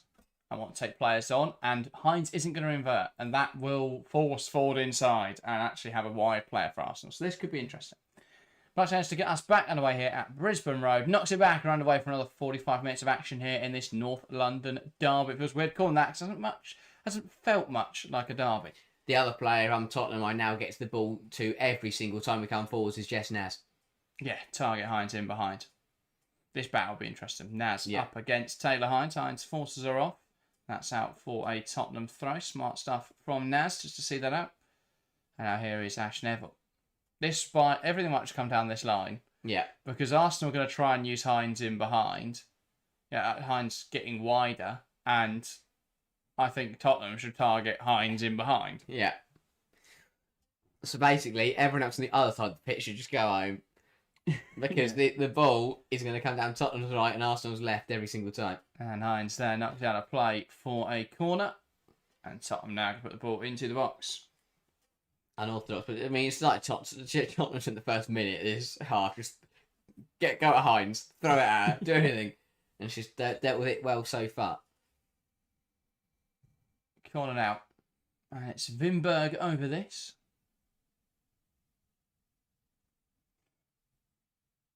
Oh, Nilden, sorry. Now looks to put it in. That's not a good delivery, and it's headed away by Cooney Cross. Nilden will pick up on the scraps. Neville. Back now to Naz. Knocks it wide into Evelina Summonen. And now Holt has Ford if she can turn her. That's Hunt, sorry. That does explain why Ford has perhaps done the easier job there of not letting Hunt spin her. Watching Claire Hunt try and take on Caitlin Ford was not something I had on my bingo card for this game. But still weird, it was more fun than watching Ford try and take on Hunt. That is true. But yeah, again, it'll be interesting. Will both sides just settle into the same rhythm that they had in the first half, or will one of these sides get the game by the scruff of the neck and go for it? We've more taken their time over this one. And that's not a bad ball. Russo holds it up well. But gets dispossessed, shocked, because she's a striker playing central midfield. Imminent bounced off Tambo back to Wimberg. One back in there by Spence. Wimberg, it's caught in possession though, and Caldentay now tries to force that forwards. Koga though wins it back, and she's just going to walk through this Arsenal midfield. Holt, wide now with Naz, who wants to take on Hines. And that's blocked well by Taylor Hines. Stood her up nicely. Got in front of it. Yeah, well defended by Hines. That, as you say, just did the right thing. Didn't dive in. Just stood her up. Got the block in. Newcastle 3-1 up in the Tyne-Wear derby as well. Wow. Would be a big win for them. I think derbies are the kind of game that you can really kickstart your season. I know both these sides here are at the top of the table, but it can just get you going. Get a good run of form. And so, ball in again. That a better delivery for Tottenham. Pushed away by Van Donstein. That's deemed a foul on the Arsenal goalkeeper. Yeah, much better goal kicking that from Van Donstein. It was a good ball in. But right on top of the Arsenal keeper. And yeah, Tambo there. A bit of a nudge. It's the kind of thing. If it's two outfielders, that's not given. But when it's on the goalkeeper, we know there's a bit more of a lower threshold for nudges and pushes on the keeper. Yeah. So, Tottenham again with possession. Hunt, Wimberg, Summonen, Wimberg. It's just lovely football to watch. Holt. Makes that central run. Doesn't quite come off. Neville there. Doesn't commit fully, but here is Holt, and she can dart inside. Shifts it into Jess Naz. He slows it down, lets Hines get back in, and Holt there slips it in behind. Naz doesn't follow the run. Caldente. Now Ford. Back to Mariona Caldente. Here is Hines. Cooney Cross. Carries the ball well. Here is Fox. Out to the right-hand side. Smith wants to take on Nilden. Nice work from Smith to get around her. Cuts it back. Blackstenius leans back, and that should have been a better shot. Again, Olivia Smith, first touches on in this game, and already making a difference. Just goes at Nilden, goes direct, beats her. Really good from Smith. Cuts it back to Blackstenius. Has to do better. She's done really well. Dropped off of Hunt, found herself a bit of room just on the edge of the 6-yard box, and that has gone sailing over the bar. Bit of a let-off for Tottenham, though. It's always been my problem with Stina Blackstenius, is her lack of clinicality. That has got to go. In a game where Arsenal's chances have been few and far between, that could be a fairly decisive moment. Yeah, at least hit the I target. hope it's not, of course. But it could be. Smith. Fox. Caldente back to Smith, and Fox again. Goes down the line. Smith. Fox. Gonna knock it. Or gonna continue the run. Now plays it into Smith, who's got the wrong side of Nilden. No one for Tottenham engaged quick enough. Cuts it back. It's cleared away. Drops for Caldente, who takes aim. Koga with a block. And it bounced out of play for a corner. Much more dangerous from Arsenal. Olivia Smith's come on the football pitch and is making things tick. No one is near her. Tottenham just stand there and wait for her to put the ball into the box. They're lucky that she doesn't pick out an Arsenal shirt. And then the rebound drilled by Fox towards goal and hooked away by Koga. But Olivia Smith has woken Arsenal up here. And is giving the Gunners something to work with. Corner ball. Delivery into the area, bounced around, Russo heads across, and there's a foul there from Wooben Moy. Yeah, just bundles into Neville. Very great. Yeah, I think she's a bit unlucky. Bit of a chain reaction. Spence nudges into Wooben Moy, who nudges into Neville, who nudges into Tamberg, and they all took each other out like Skittles. But better from Arsenal. But there's a bit of brightness. There's a spark on the pitch. Nildum. Good hold up in there from Tamberg. Summonen. Can't quite find Holt as it's won back by Cooney Cross. Shifts it out now to Hines. He does well to keep that in play. Lovely spin from Ford to get around Neville. And what has been called here? Is it offside? I'm not sure about that one. Gone up. Saying that Ford had to spin Neville. No, she's she's off. Fair enough. Well off. It's the right decision. It's a shame 'cause that was the best thing Ford's done all game. Nah, they're rolling under the foot of Nilden. Tottenham are under it. Yeah. Tottenham are really under it now. They don't look like the same side that were out in those first 20 minutes of the first half. They are feeling it a little bit. Errors are starting to creep in, and again, we're seeing 1v1s open up. Neville and Nilden are getting isolated, and it's the kind of things we start to see in the games where they've been battered this season, and in the games where they've been torn apart, is when they start defending by themselves. They're not defending as a unit, and the fullbacks are getting hung out to dry a little bit. It's just something they've got to be careful of. Here is Fox. Smith. Caldente. Fox. Down the line to Smith. And back to Mariona Caldente. So interesting news coming out of following the Chelsea-Liverpool game. Sonia Bonpastor did not turn up for the post-match press conference. That's an interesting response to a defeat. A draw. Well, it feels like a defeat. Yeah, but yeah.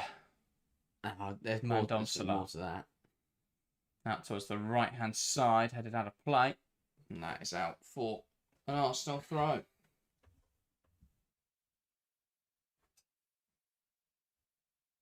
Yeah, Arsenal. You just feel that the tide is turning. Olivia Smith has only been on the pitch 9 minutes and has managed to shift the momentum completely. We might. Now, Caldente. Carrying the ball forwards for Arsenal. Shifts it out now to the right-hand side. Smith knocks it past Nilden. Gets there. Blocked away. Well between Spence and Hunt. And then Smith with a strong challenge there. That's out for a Tottenham throw. Game changer. Absolute game changer. Yeah, it's incredible that she doesn't start. Absolutely incredible that she doesn't start. Since she's come on, she's been direct. She's actually taken players on. She's created chances. She would have had an assist if Tina Blackstone didn't lean back. Yeah. So much. And now Arsenal are making another change. It's Freedom Marnham coming on for the Gunners. That will probably be, well, Blackstone you'd assume, and then Russo go up front. But it could be just like for like with Russo. We'll find out shortly. Neville into Koga. Steps up well. Shifts it into Holt. Back down the line, looking for Simonen. Out of play for an Arsenal throw-in.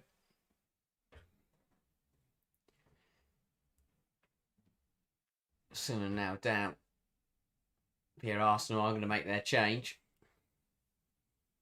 What we're more interested in is the number coming off rather than the one coming on. Surely it's Blackstone and you put Russo up front. You don't play Alessia Russo for 56 minutes in midfield and then bring her off. That would be so pointless. Why are we debating a throw-ins quite so strongly? I don't know.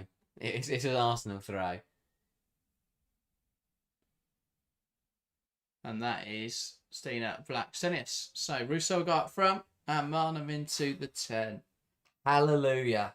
Alessia Russo's back up front. Just when you don't score a goal for 40, for you know, the game's in 0-0 for this long, and we have to watch 56 minutes of one of the best strikers in the world playing as a 10. It's just frustrating. By the way, in the WSL 2, Palace leading Ipswich Town by 2-1. That'd be a big 3 points for Crystal Palace and would leave Ipswich Town further adrift from safety. Yeah. It's one of those where the losses keep racking up. But it's been a very weird WSL2 season because the sides you expect, you know, as you say, Palace really need that win because they are right down the bottom. Yeah, that would take them above Durham, Sunderland and Portsmouth up into 8th. Only 6 points now off that WSL playoff spot. So it's not bad. That's how tight. It's very tight. Newcastle 4th now. They're 3 points behind Bristol City in 3rd. Charlton, though, walking away with it at the moment. Them and Birmingham, which was expected after how close Birmingham ran London City last season. Yeah. Here's Caldente. Ruben Moy. Birmingham City have now got a 5th against Portsmouth. Carrying the ball forwards. Well there, Holt. Barreled down. Or Turnberg, sorry, barreled down. Deemed a fair challenge. Here's Smith. And she gets that one wrong. Simonen into Naz. Koga across to Hunt. And now Nilden.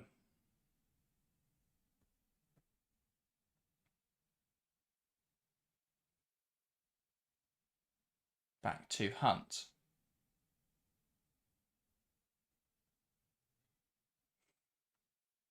And they can't quite find the pass through there.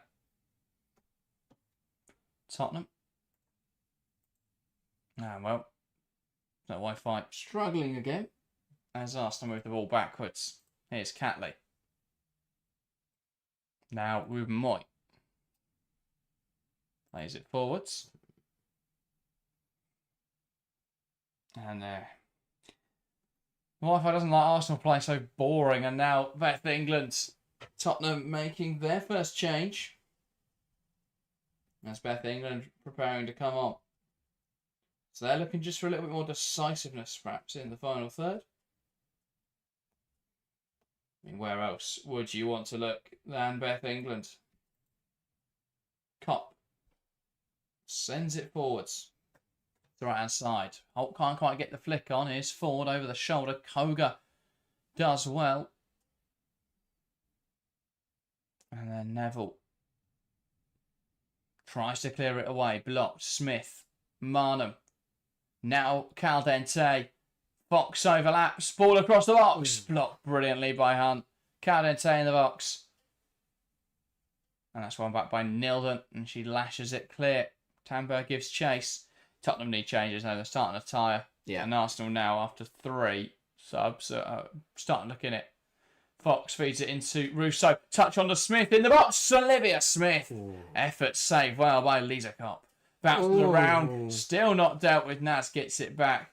And now we'll try and run away from Caitlin Ford, who shrugged off easily. Summerham. Naz. Tries to get back through the lines into Summerham. Will drop into Olivia Holt, who can carry it forwards here. And Arsenal switched off for a moment there. Hines gets back in and wins it. And now it's with Cooney Cross. What a chance for Arsenal. Really good football from the Gunners. Just moving it quicker. It feels like at the moment that when Olivia Smith touches the ball, the game moves 10 times quicker. Well, back out the pitch here by Summerlin. And Hines there. Strong enough to win it back.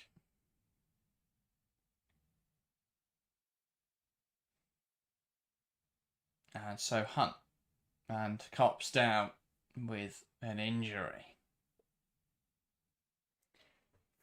You can get away with it a little bit more when you're wearing a mask. But yeah. Still. But you can't just sitting down your team who got the ball.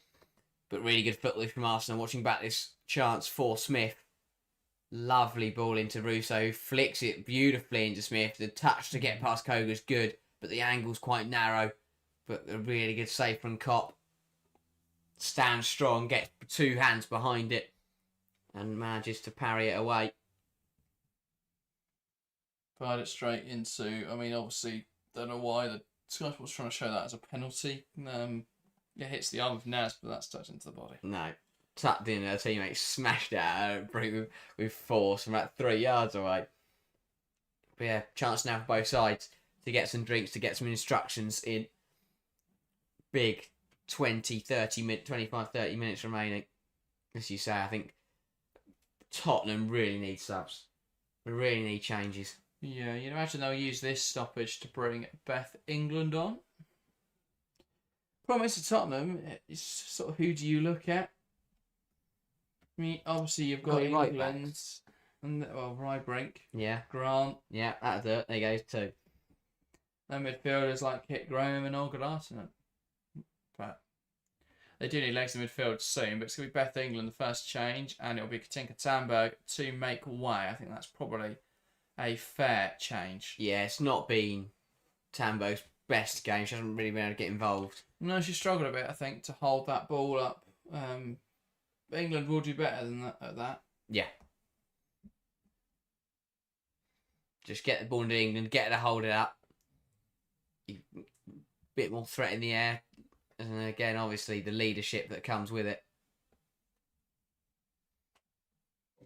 Yeah, absolutely. And, I mean, just an instinctive goal scorer. Oh, yeah, you get the ball to her, and she will most likely find the back of the net. That's if Tottenham can get the ball up there, though, because in this second half, they have really struggled to get anything going. Maybe that will change with England on the pitch. Catley carries it forwards. Cooney Cross, switch to the play now. Into Smith.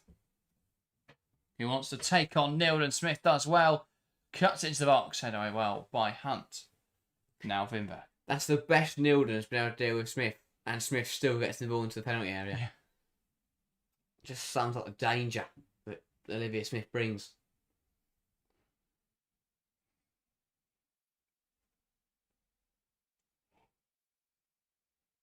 Cowden say out to Taylor Hines. Back to Catley. With Moy. Cooney cross. Back to Lotta with Moy. Fox. Smith. Now with Moy. Cooney cross. Wide into Smith. Now Fox. Back to Lotta with Moy.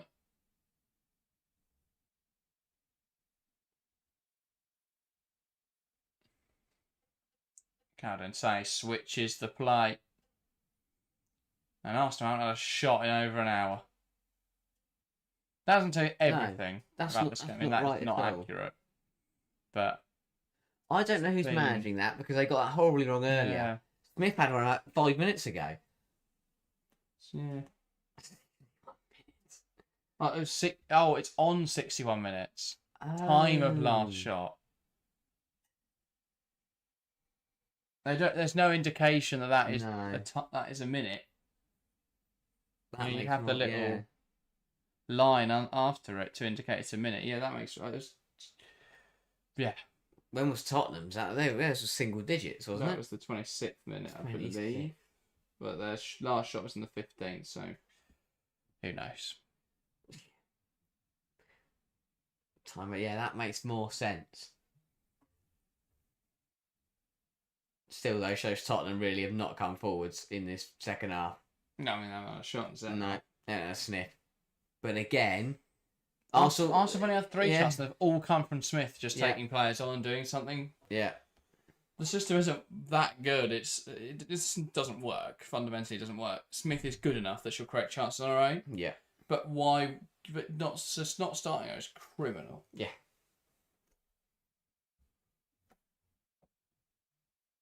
Like, there's a bedding in process, but Smith should be starting consistently now. Should be first name on the team sheet.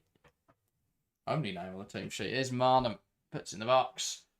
Lashes it across, blocked by Koga, and then cleared away. Not convincing from Tottenham at all. Fox. Marnham tries to get the flick on, one back by Tottenham. Tottenham are dealing with it, but as I said, it's not convincing. It's not. It lacks a little bit of what's the word? Conviction. Yeah. Fox. Aaron Cowden say trying to keep the ball alive, and she knocks it off the pitch, and she's got away with it, much to the frustration of Beth England. Arsenal coming forward. Smith. Ball into the box. Rousseau. That takes a nick off Koga. Brilliant from Lisa Kopp to match onto the ball. And that's the thing. Although Arsenal have been the better side and Tottenham haven't had a sniff, we're halfway through the second half now, and this London derby is still 0-0. When was the last time these sides ever drawn 0-0? I can't think of the time they have. I'll have a look.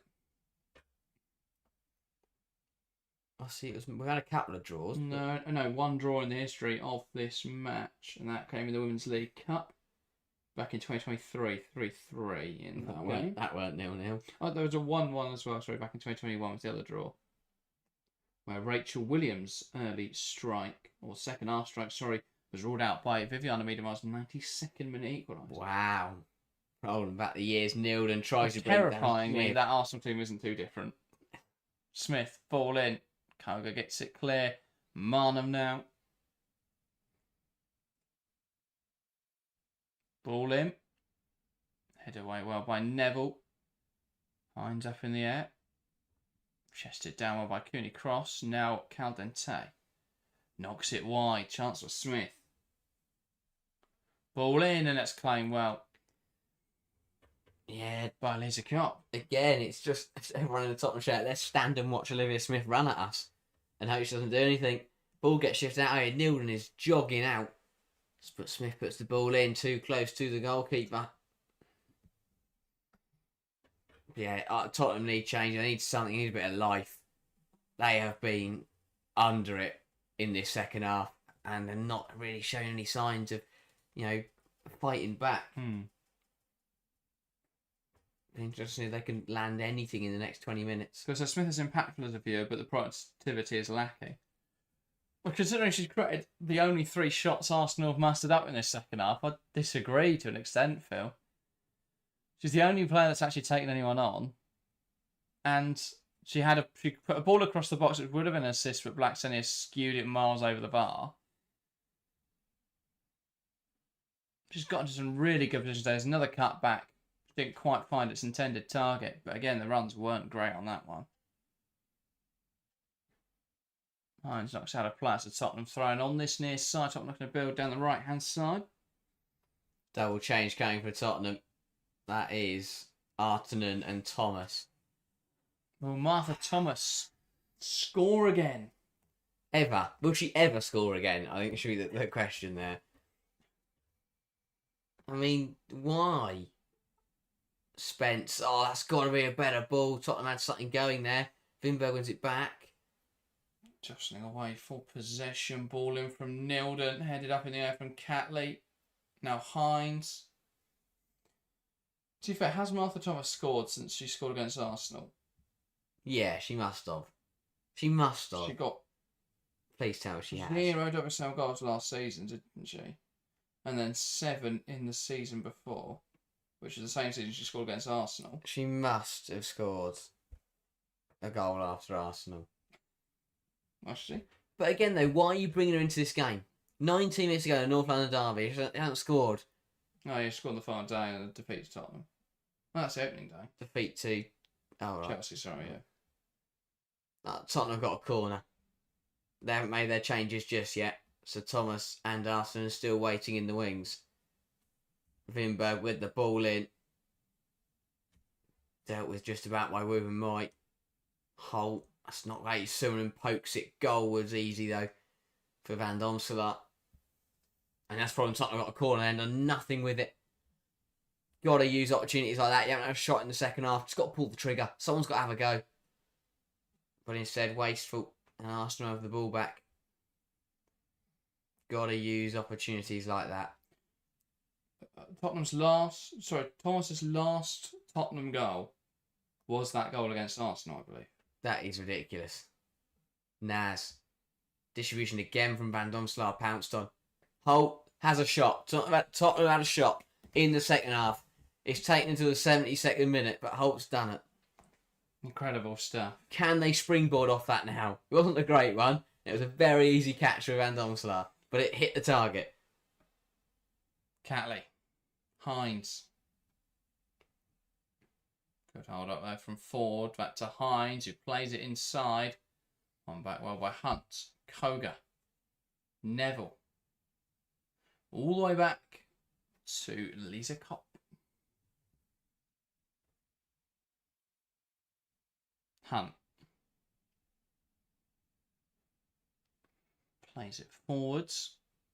And that's now trying to run off the shoulder of Fox. And Fox does really well to get back in there. Great recovery run. Still jostling away with Jess Naz, who's deemed to have dragged her down. Again, that's a bit of both of them there. 50-50, but because Naz comes away with the ball and was going to run through. So I had to go that way.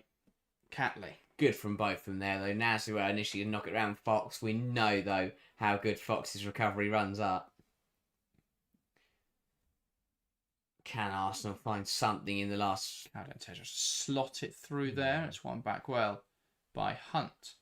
Sends it up the line. Cowden can't quite keep that in play. So now for a Tottenham throw. Tottenham will now make that double change of Arsenal and Thomas. That is going to be Summonen to be replaced by Arsenal. Sandri So's going to go down a couple of times, holding a leg.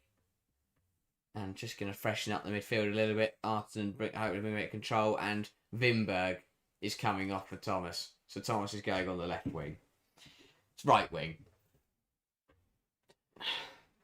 Unless, no, that'll be England into the 10. Holt Thomas out up wide. front. Holt and then Holt out wide. Yeah. That would be my best guess. I hope it's that. Unless Martin Hose falling into the Robert Villahan trap and playing Thomas as a winger. He's It's the beginning of the end. yeah, it's like disease. So yeah, Arsenal on. Into the pivot. And then That's best England on the left wing.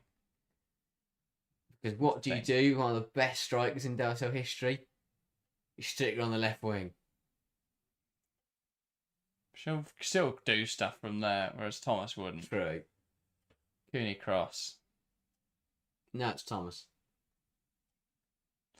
Hines down the line, well won by Neville. They just wanted an attacking option, but I'd rather put Leonard Going Williams on. I think Martin O'Rourke put himself on.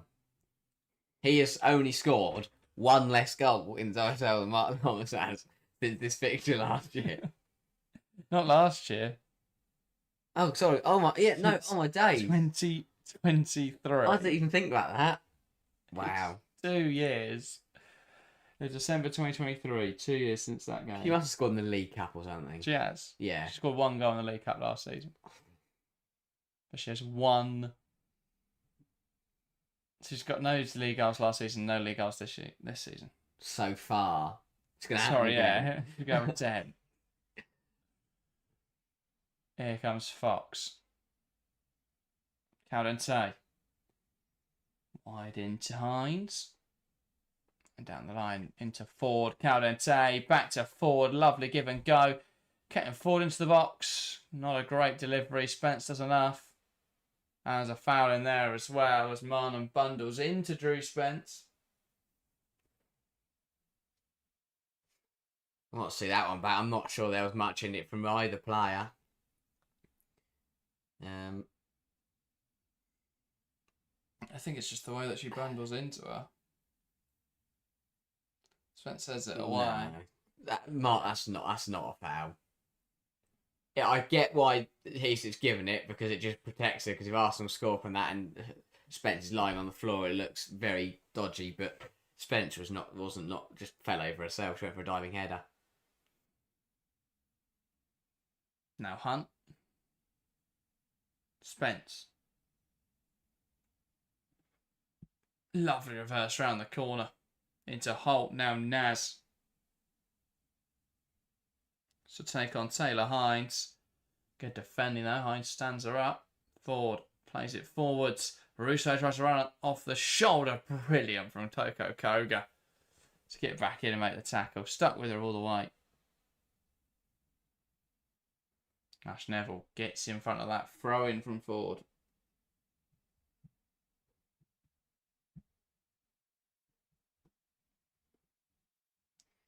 Taylor Hines. Feels like time has ran away a little bit from Arsenal. They were doing well. They were on top and moving the ball nicely and had a couple of chances down the right-hand side. But that was about 65th minute. We've only got 12 minutes to play. Well, as I said right then, Arsenal made subs. They look fresher and Tottenham are tiring. Tottenham have made changes now and they are looking back at it as in they're able to be defensively solid and they're just able to withstand the Arsenal pressure. And Arsenal aren't. There's nothing's changed. They went like for like with subs, but nothing fundamentally about the system's changed. It's the same thing. Smith had some moments where she created something. They haven't really got on the ball since. I think surely you look at Kelly and Pelova, double change, got to go for the game. Yeah, I guess. But again, that would just be like for like in terms of position. You're not going to throw any more attackers. Brilliant win there from England. Now lifts it in behind, looking for Holt. With Moy will get there. Doesn't seem much desire from Tottenham to get forwards. No.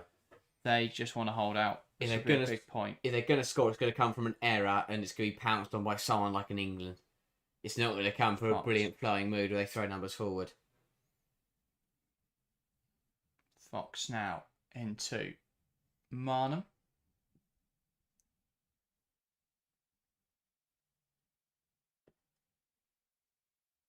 Ball lumped long. Hines up against Koga. And that's easy for Koga, but well dealt with. Caldente into Catley. Change now for whom? No one. No change. There's a ball on the pitch. I assume. Either that or there was a Martin Ho on the pitch. We can't be sure. Boomoy switch to the play, looking for Smith. Nilden out to her quickly. Smith brings it down well. Nilden stands her ground. Smith still probing. Nilden still standing her ground. Now trying to push her into the corner. And Martha Thomas gets back in there. And that's a corner. And I'm not 100% sure how, because Thomas has kicked that quite clearly into Olivia Smith. Yeah, well battled between Nilden and Smith. But as you say, Thomas comes charging through and did look to kick the ball I'm into not even Smith. sure why she need. That is what she's done, and that should be a goal kick. So that's what she's thinking. But why take that risk? Why not just take the football and run the other way? Corner taken short to Caldente, who'll open up, take the shot from range and places it over the bar. And well, you would have expected Caldente to hit the target there, and that could have been with the space afforded to her on the edge of the box. That could have been 1-0 Arsenal. Has to do better, Mariona Caldente. As you say, loads of space. The routine caught Tottenham out. She shifts it onto her left foot to beat Naz. And just as she looked to open up her body, leaned back and got it wrong. But that was a good chance. Got to hit the target at least. Particularly comfortable on that left foot, did she? No. Hines. Header one by Spence. Drops for England. Naz can't quite keep it in. Throwing now for Arsenal on this near side. We spoke, so I think there was a comment earlier saying the winners from this weekend are City and Arsenal. At this rate, though... If Arsenal score, yes. Yeah, of course, because they'll gain on Chelsea. They'll, still be the same distance off City. They've gained on United. If there's a draw, it's well, it's the Arsenal MO, isn't it? Is it? How many times have we seen this script where Chelsea have gone and dropped points on the same weekend rather than... Not too aggressive from Arthur Thomas there. In the follow through, and that'd be a yellow card. Not sure what the point in that was. Yeah, it was late. It was silly. She's in the book.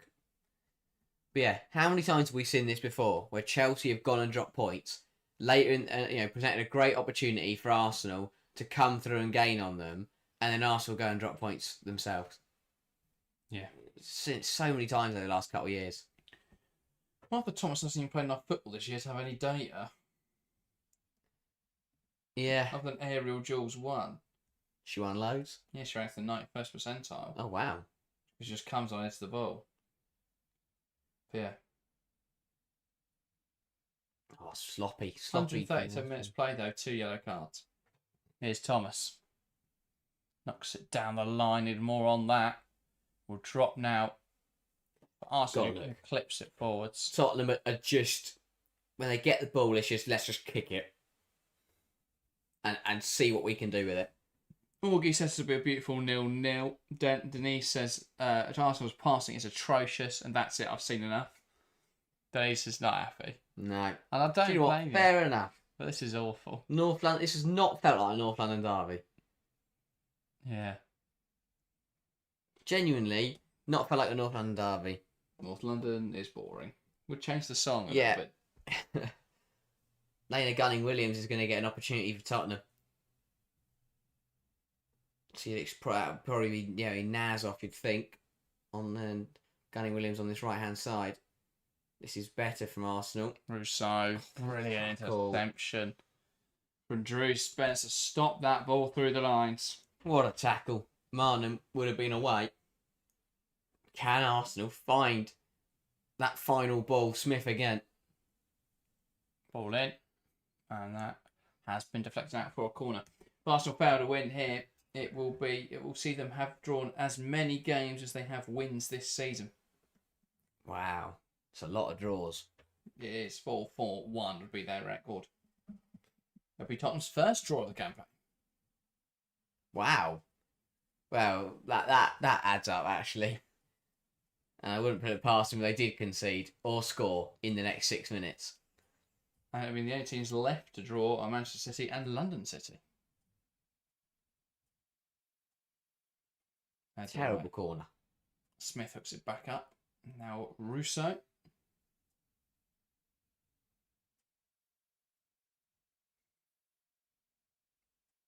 Cooney cross.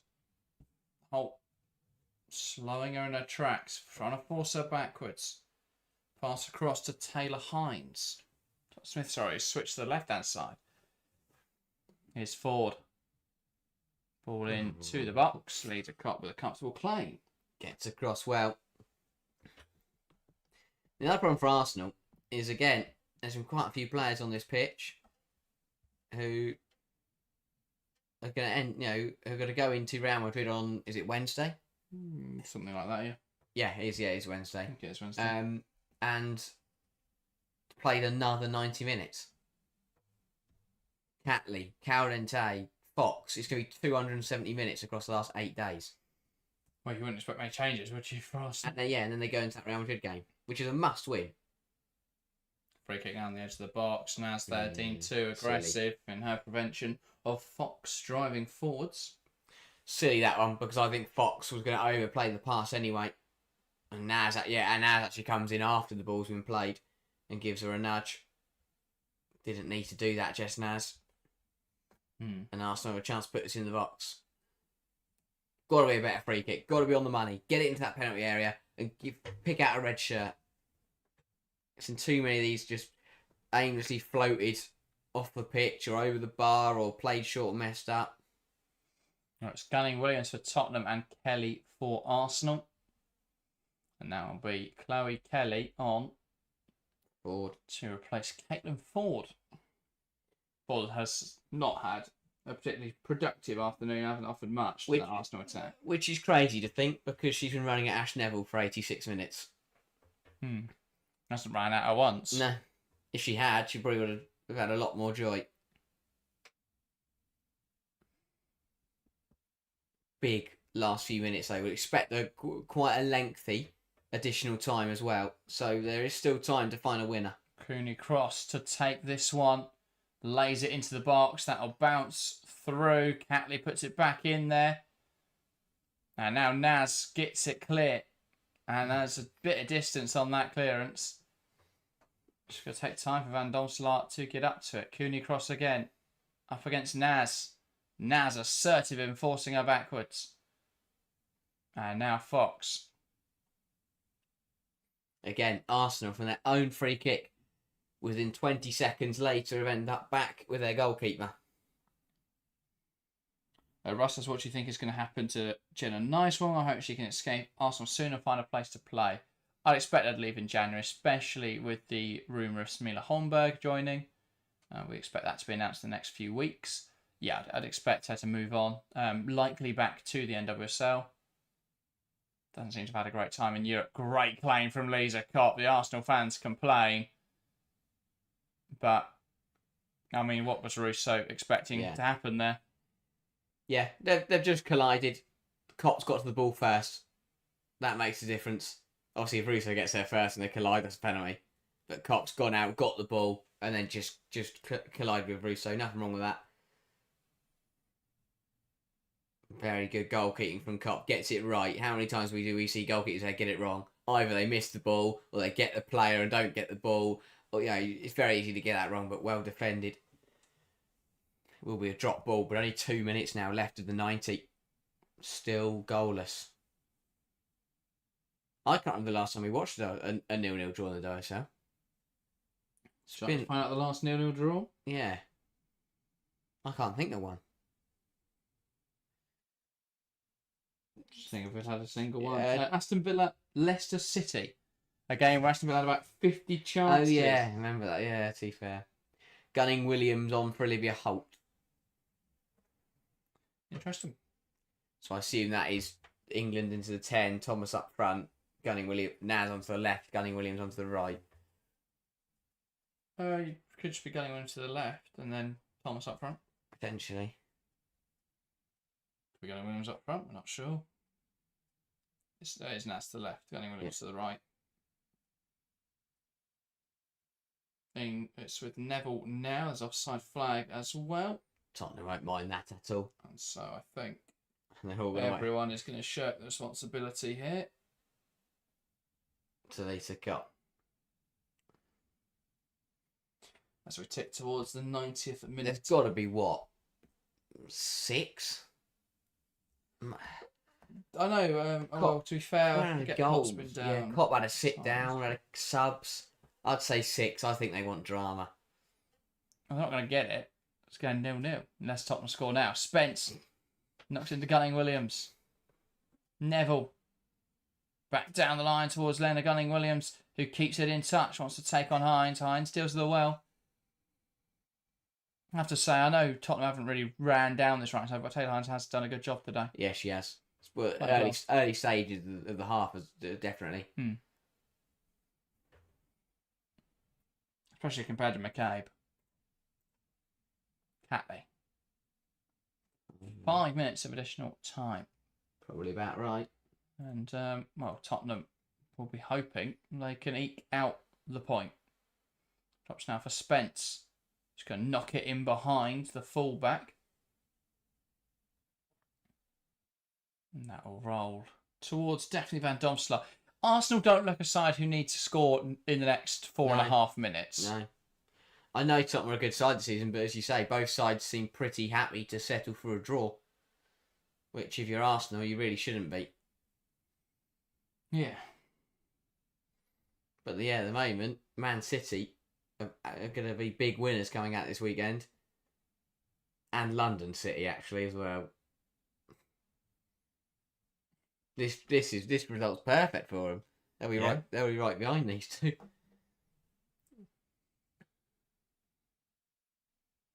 Four to play.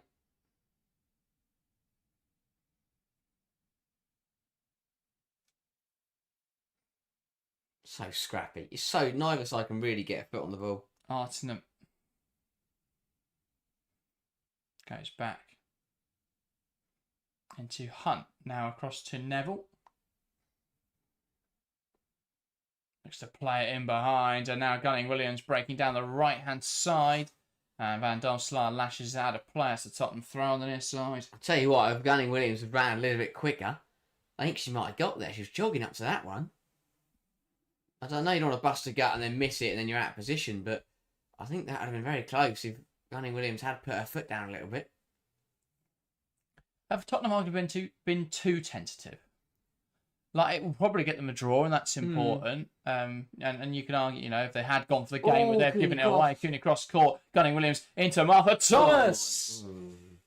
Well, you can see why it's been 2 years since you scored a goal. I tell you what, out of all the times to slip over and out of all the players to give the ball away, Martha Thomas is the one player.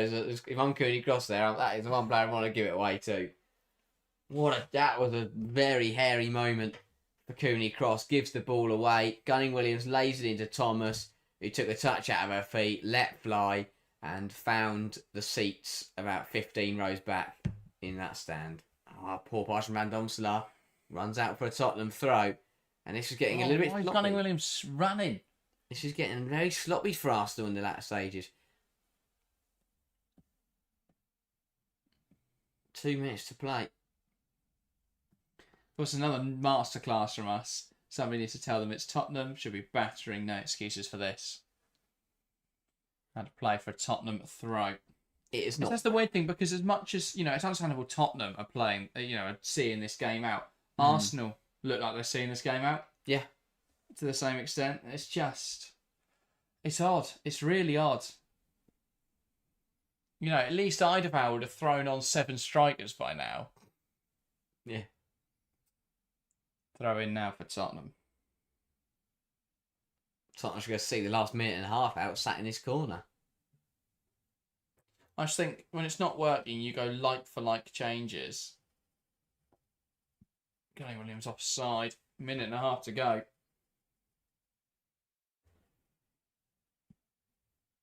But even the game management there from Arsenal, why have the Arsenal players kicked it back to Van Domselaar in the middle? Because she's got to take it from the corner anyway. Yeah, it's slowing it down. Yeah. You feel like we're getting to last chance saloon for Arsenal. But they're not coming forwards. They haven't come forwards once in this whole additional time period. Here we go. Forwards from Wooten Moy. Now Smith. Oh, that's clumsy. Wow. That's so clumsy from Hunt. And that will be an Arsenal free kick, chance to put the ball into the box. RC says United are the only fatigued UCL team that had to play a good side. Yeah, I don't think fatigue is the reason for Chelsea's loss. Much I'd love to sit here and go, oh, Chelsea were just tired today. I don't think that was the reason. Chelsea just didn't play particularly well. I think Arsenal is definitely an element of fatigue here. Sorry. But there's also an element of them just being not very good at the moment. That is inexcusable. You've got a free kick in the 94th minute. They played it short sideways, then played another sideways pass, and it was misplaced and they conceded possession. Put it in the box. Yes, I've got to go for it now, Tottenham. Only got 6 seconds. Shoot. Gunning Williams. Trying to take on Taylor Hines. Hines wins it back, and that is full time here at Brisbane Road. And you feel that deep breath after the game from Slagers was less of frustration and more of relief. Because that could have been worse. Tottenham 0, Arsenal 0.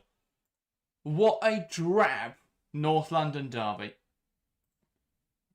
For Tottenham, an absolutely huge point.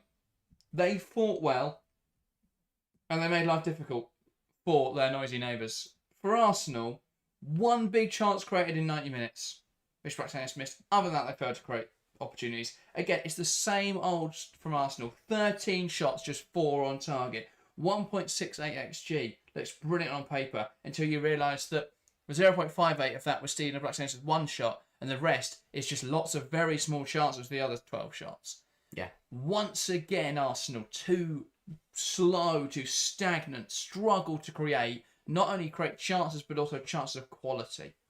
Yeah, it's one of those where we walk away from... Usually when you walk away from a 0-0 game, we sit here and go, how has one side not won this football match? But 0-0 is absolutely bang on for how that game played out. Neither side deserved to win it. Neither side deserved to score a goal. In Tottenham's case, that's how they played. They were happy to set up like that. They didn't want to go for it. Second half, they sat in their own penalty. They sat in their own half and just absorbed pressure. For Arsenal, didn't go for it enough. Weren't handed. I mean, there's a lot of discussion going on here, which is very interesting to see. Slagers, Ford and Russo there with a bit of a conversation to be had. And I think Slagers is very much like, let's not do this in public. Let's, keep things, understandably so. But that speaks volumes. Start on a circle. Oh, they're going to start playing Duck Like Goose or something.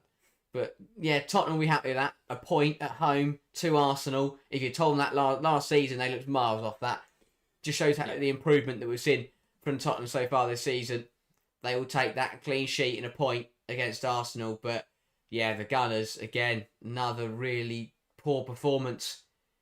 I think Tottenham weren't brilliant either, but they didn't set up to score goals. They didn't play to come and win the game. Tottenham came to disrupt, and for the first 20 minutes, I think they were surprised even themselves that they were allowed to have so much of the football. Tottenham struggled to create opportunities today, but ultimately they let up very few good ones. And yeah, credit again to the back line, credit to Martin Ho. I think he's building something really strong here at Tottenham. There's foundations they can build upon.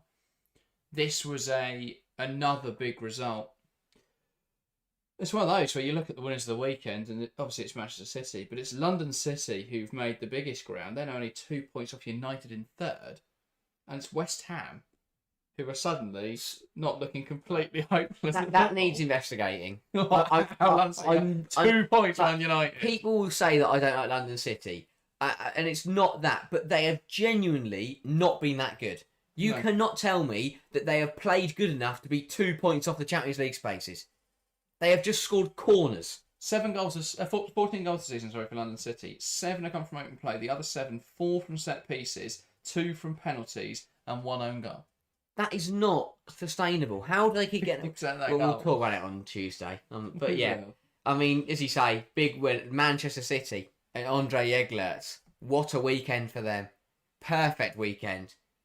Arsenal, Tottenham, United and Chelsea all dropping points behind them.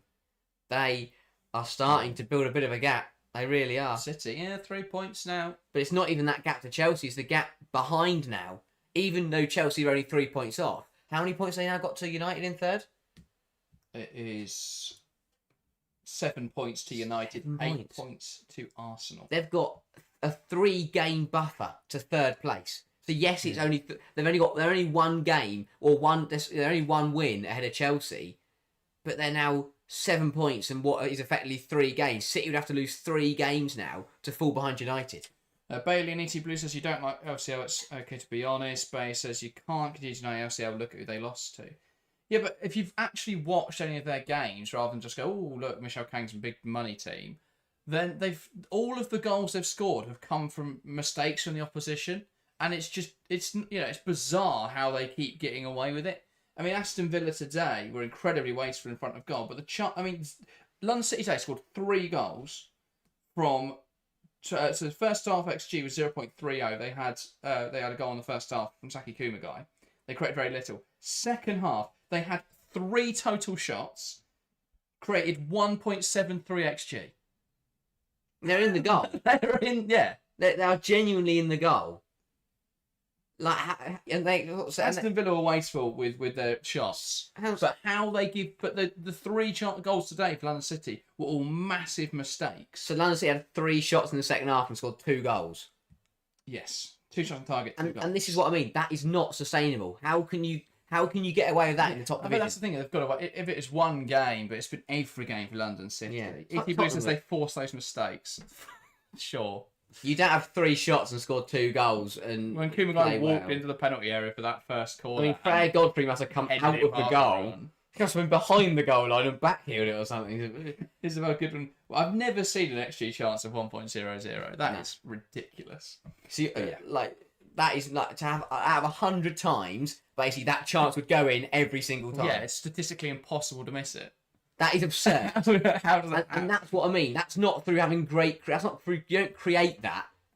I can't wait to watch it because... Yeah, I don't know. I think just spending fucking £5 million to end up with a team that just gets lucky every week. I'm not impressed by the football they play. That's the thing. I think they've been very fortunate to be in the position they are. I don't think they've been better, for example, than Brighton. I don't think they've been better than Aston Villa. I think 8th would be a fantastic spot for them to be in. Because I think that'll be a fair representation. I think they've been better than the 4 sides below that, but they've not been a better side than Aston Villa. Villa just don't have £1 million to spend on a striker, and they've not been a better side than Brighton. Brighton just have no strikers fit at the moment because they're all injured. Yeah, they've kept 1 clean sheet. They've won 1 clean sheet this season, right? London City kept clean sheets against Liverpool and West Ham. They're the only clean sheets. Shock. The 2 teams that when they played them didn't have a point, and they've got a -5 goal difference. Yeah, they've been really poor at the back. They just managed to outscore teams. Yeah, the only caveat to that is that in their game, they conceded a lot of their goal difference to Arsenal, to United, and to City. I know, but they beat Tottenham. They actually scored 4, but they conceded 2. Today they scored 3. They still conceded 1. Some of those goals in the Tottenham game. You watched Tottenham's defending today, right? Yeah. Perfect. Disciplined against London City. They're falling over each other. They can't keep track. Yeah, it's one of those. They just play rubbish football and get away with it. But they won't. It'll come. Yeah, exactly. So we'll all sit down and discuss this end of the season because I can tell you now, if they keep playing the way they are, then they won't finish 5th. They won't finish 6th at the end of the season. It just won't happen. So we'll have to see. Of course, if they up their standard and they finish 5th or 6th, now they're in the position. Yeah, now they absolutely. I'll give them their flowers. But if they keep playing like they are for the remainder of the season, they will finish at the very highest 8th place. Well, yeah, when I see them win a game on merit, because even the Liverpool game, Borgraf just passed it to Aslani. That's the only goal of the game. That's a 0-0 game. West Ham, Shemik passed it to Aslani and they won. Yeah. But yeah. Bill says every goal anybody scores comes from a mistake. Yeah, there's a difference between forcing the mistake and playing good football around that. And then you face an opposition, their defence all look like they're on drugs. That's what London City face every week. It's teams that don't look like they know what they're doing anymore. Anyway, we'll save that for Tuesday. Yeah, London City don't play good football. We'll end that there. That's everything though. North London derby. That is the normal game during the North London. Yeah, but what did I say about Tottenham and Arsenal? It was boring. We didn't like it. Thank you guys very much for watching, and we'll see you next time.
Bye.